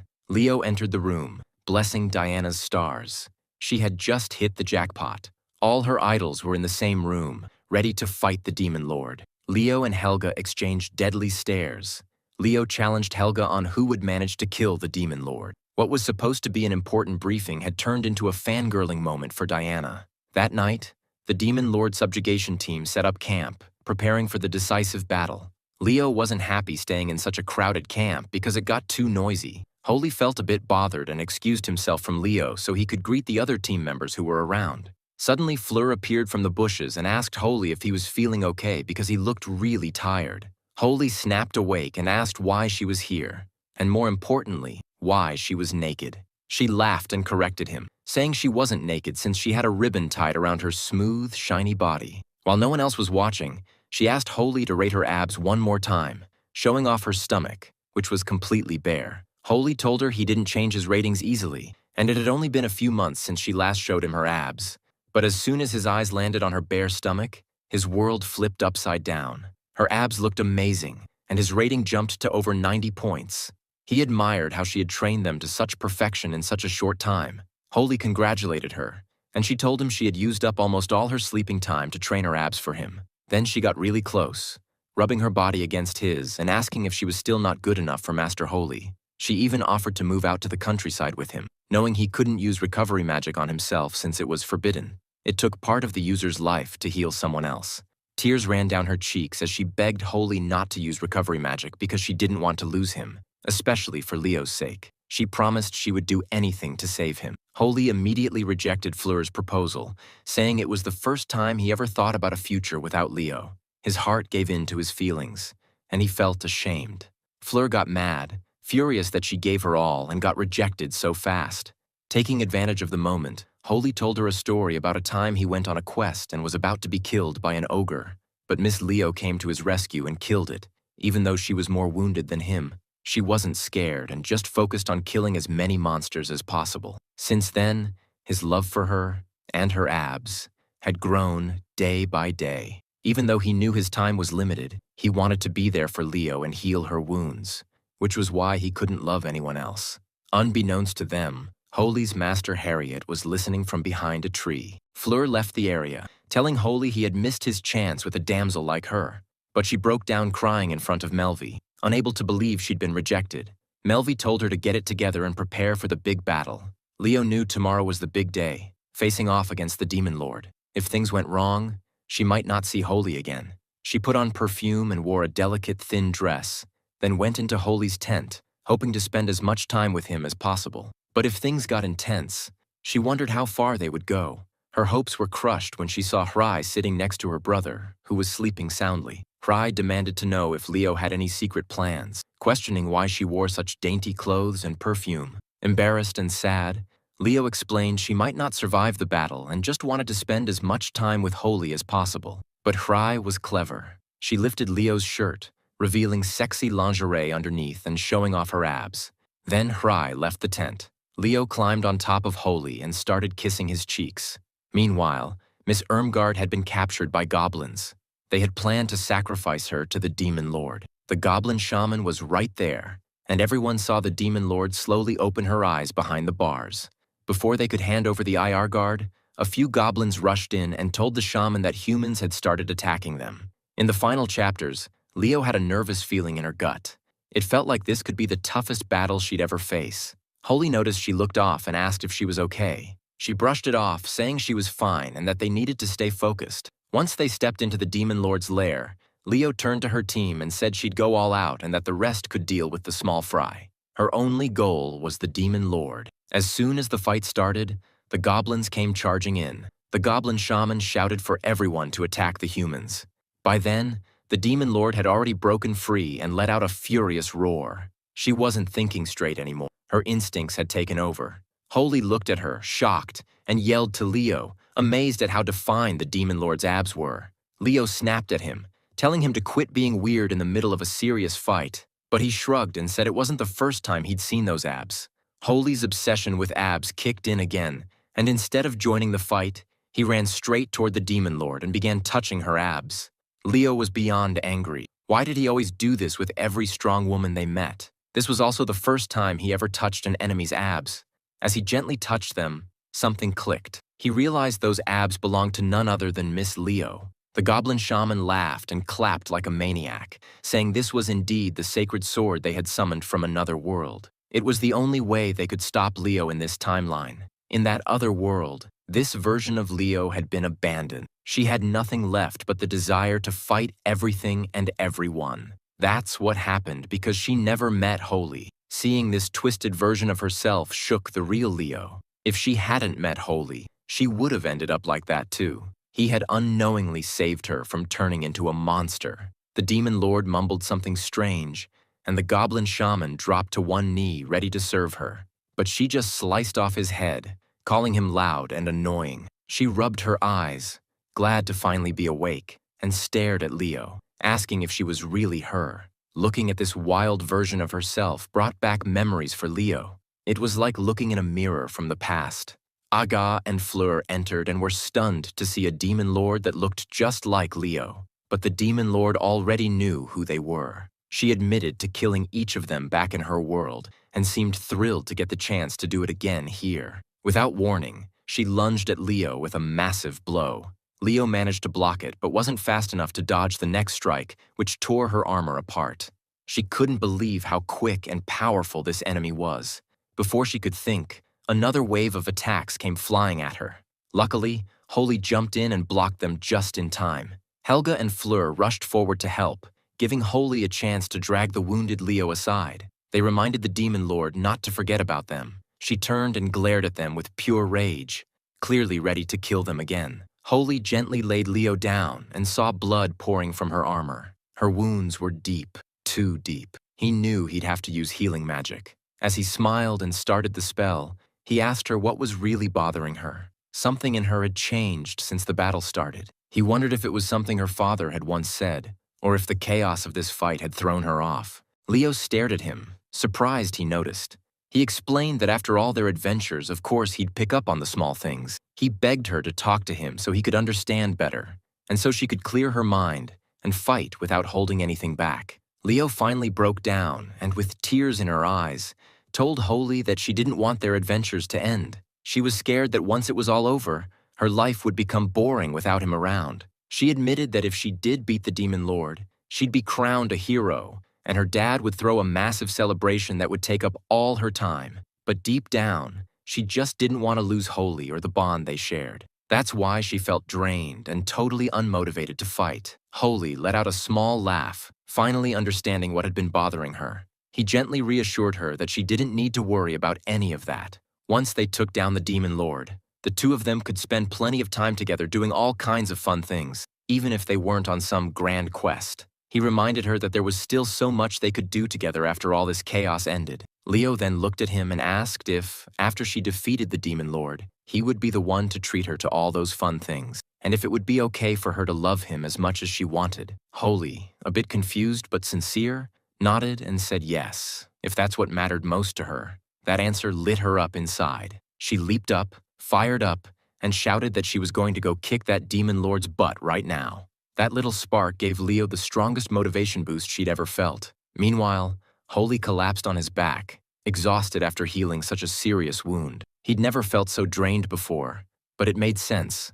Leo's injuries had been really bad. She picked him up gently and asked if he was all right. He gave her a tired smile and told her he just needed some rest and he'd be okay. Still holding onto the strength of the sacred sword, Leo looked more fired up than ever. She thanked Holy as he leaned against a nearby boulder for support. She balled up her fist with excitement and told him she felt invincible now, and she was going to give it everything she had. Holy's face slowly went pale, and his head slumped forward. He called out to Leo one last time, thanking her for being by his side and for making this whole journey the best time of his life. Even though it was amazing, he knew this was his end. He wouldn't be able to stay by her side anymore. With that, his head dipped and he drifted into darkness. Everything went black. He was gone. But then, a strange sight appeared. An angel floated before him. Not a normal one. This angel looked like a glowing set of perfectly sculpted abs with a halo above it. The abs asked him if he wanted power. Still out of it, Holy asked for an explanation instead. The angel explained that Holy's lust had created a demon, one of the 7 demon princesses named Asmodeus. She had come to serve him and unlock his full power. Holy just stared, completely confused about what was going on, and why a pair of floating abs with wings was talking to him. Back on the battlefield, Helga, Fleur, and Harriet were slicing through the goblin army. No matter how many they cut down, more kept coming. Ari shouted at Harriet to use magic to get rid of them all, but Harriet snapped back, telling her to do her own part instead of just bossing people around. The fortune teller had also arrived. She calmly burned some special incense near the goblins. While it smelled wonderful to her, it was deadly to them. They dropped one by one, clutching their throats in agony. Rai thanked her for saving them, but the fortune teller corrected her, saying she was only here to help her friend, Holy. Meanwhile, Miss Ard, who everyone had completely forgotten, was in trouble. A filthy goblin crept up behind her, ready to do something vile. She screamed at the top of her lungs, begging the humans for help. But no one paid attention. Maybe it was because she was a demon too. But luckily for her, a hero had arrived. Muscular, glowing, and definitely not looking like his usual self. Irmgard didn't recognize him, but that didn't stop her from instantly falling for him, especially when he swept in, grabbed her by the waist, and told her that her powers of love could change everything. Oh, he really knew how to sweet talk. Meanwhile, Melvi, Helga, and Fleur were down, badly beaten, blood trailing from their lips. They had been trying to take on the Demon Lord, but not a single one of their attacks had left a mark. Berserk Blade went in for a surprise strike, but even that wasn't fast enough. Like the others, she was badly hurt. We saw a flashback, Berserk Blade remembering how she used to silently watch the sacred sword train. Leo never once complained, no matter how broken or bruised she was. She always looked for the next challenge. Helga stood firm, blocking as many of the Demon Lord's attacks as she could, though she was clearly no match. After all, in another world, this Demon Lord had already killed her. But things were different here. In this world, Helga had something to fight for. Friends, love, and a life she valued. Fueled by that, She bit through the demon lord's sword with her teeth and even landed a solid blow to her neck with her own blade. She didn't care if it killed her. She was ready to die for her friends. But that moment of hope faded quickly. The demon lord grabbed Helga's sword barehanded and praised her spirit before mocking her. She said Helga might be stronger than her alternate self, but it still wasn't enough to hurt her. She lifted her weapon and got ready to kill her. Just then, Leo arrived and blocked the fatal strike. She thanked everyone for holding the line against the demon lord and turned to Helga, acknowledging her effort and the time she bought for Holy to heal her. Helga was overwhelmed and burst into tears, thanking Leo for noticing her and saving her from death. The demon lord pointed her blade at Leo, ridiculing her for showing up again. To her, this battle was already over. But Leo was no longer in the same mindset. Earlier, she was unsure, scattered. Now she had a reason to fight. She wasn't doing it for her kingdom, or the king, or her father. This time, it was all for Holy, and for the naughty things she planned to do with him after. Probably something she shouldn't have said out loud. But love did make people say wild things. Leo didn't hold back. She openly boasted about her feelings for Holy and everything she wanted to do once this was over. The demon lord blinked in confusion, asking if Leo even realized what she was saying. Fleur, on the other hand, just wished she hadn't heard any of it. Then the real fight began. The demon lord attacked with full force. Leo fought back with equal intensity. This time, she surprised the demon lord, who had believed herself to be the strongest. She had abandoned everything in life to reach this level, and yet now, she was being overpowered by a woman fighting for love and lust. Unacceptable, but reality was cruel. With one final, decisive strike, Leo slashed through the demon lord. Blood ran down her face, but she didn't waver. The unbeatable enemy had fallen, and now Leo was ready to claim her reward from Holy. The other girls looked on, stunned. They had spent hours battling the demon lord and achieved nothing. Yet Leo, driven by sheer desire, had finished it in minutes. She didn't stick around to listen to the praise. Instead, she headed straight for Holy, eager to be loved. But just as she reached him, the demon lord's lifeless body twitched. Her eyes snapped open. This fight wasn't over yet. Leo rushed to Holy's side, apologizing for making him wait so long. But she stopped dead in her tracks the moment she saw him lying on the ground, lifeless. Her world collapsed in an instant. His body was picked up, only to find it cold as ice. Harriet arrived shortly after, her face painted with fear. She had anticipated something tragic, but not this soon. It was explained to Leo that throughout their journey, he had been silently healing her wounds, each time chipping away at his own life. This final effort had pushed him past his limit. He would not wake up again. Leo lost all sense of control. Tears streamed down her face. She had fought so hard, done everything for him. Yet in the end, she had never even confessed her feelings. Her dream of a life with him shattered. The demon lord, now fully awakened, was ready to strike again. But she paused at the sight. Leo, broken and crying, clutching the body of her beloved. However, that moment of pity didn't last. She lunged toward Leo to end it. She was stopped. Holy had awakened. A surge of power erupted. The demon lord was flung back by an energy that dwarfed anything seen before. His first word? A BS.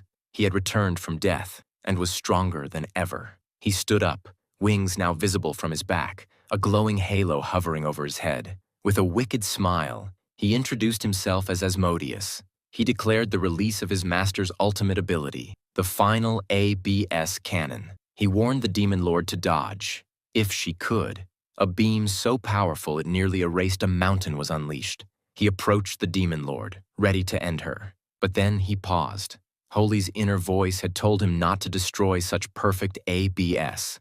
The demon of lust's task was complete. She left his body, and reality resumed. Leo dashed forward, wrapping her arms around him in pure emotion. She confessed her love through sobs, begging him never to leave again. Holy, stunned, asked her to repeat what she had said. But the moment was interrupted once again by the demon lord. She tried to interfere, but Leo slapped her mid-sentence, demanding she not ruin this moment.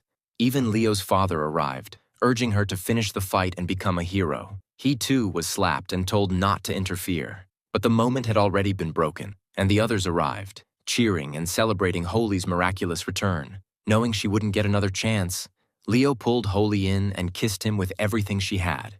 She confessed her feelings in full and asked him to stay by her side forever. Holy said yes. 2 years later, the girls could still be heard gossiping about the unforgettable wedding of Leo and Holy, and how the two had moved out of town to enjoy a peaceful life together. As the final scene unfolded, Holy and Leo were seen on a small quest, hunting moles that had multiplied while the world celebrated peace. This was the story of a female knight who had never been treated as a woman until everything changed on that one fateful day. Thus concludes the tale of love, war, and absurd abs.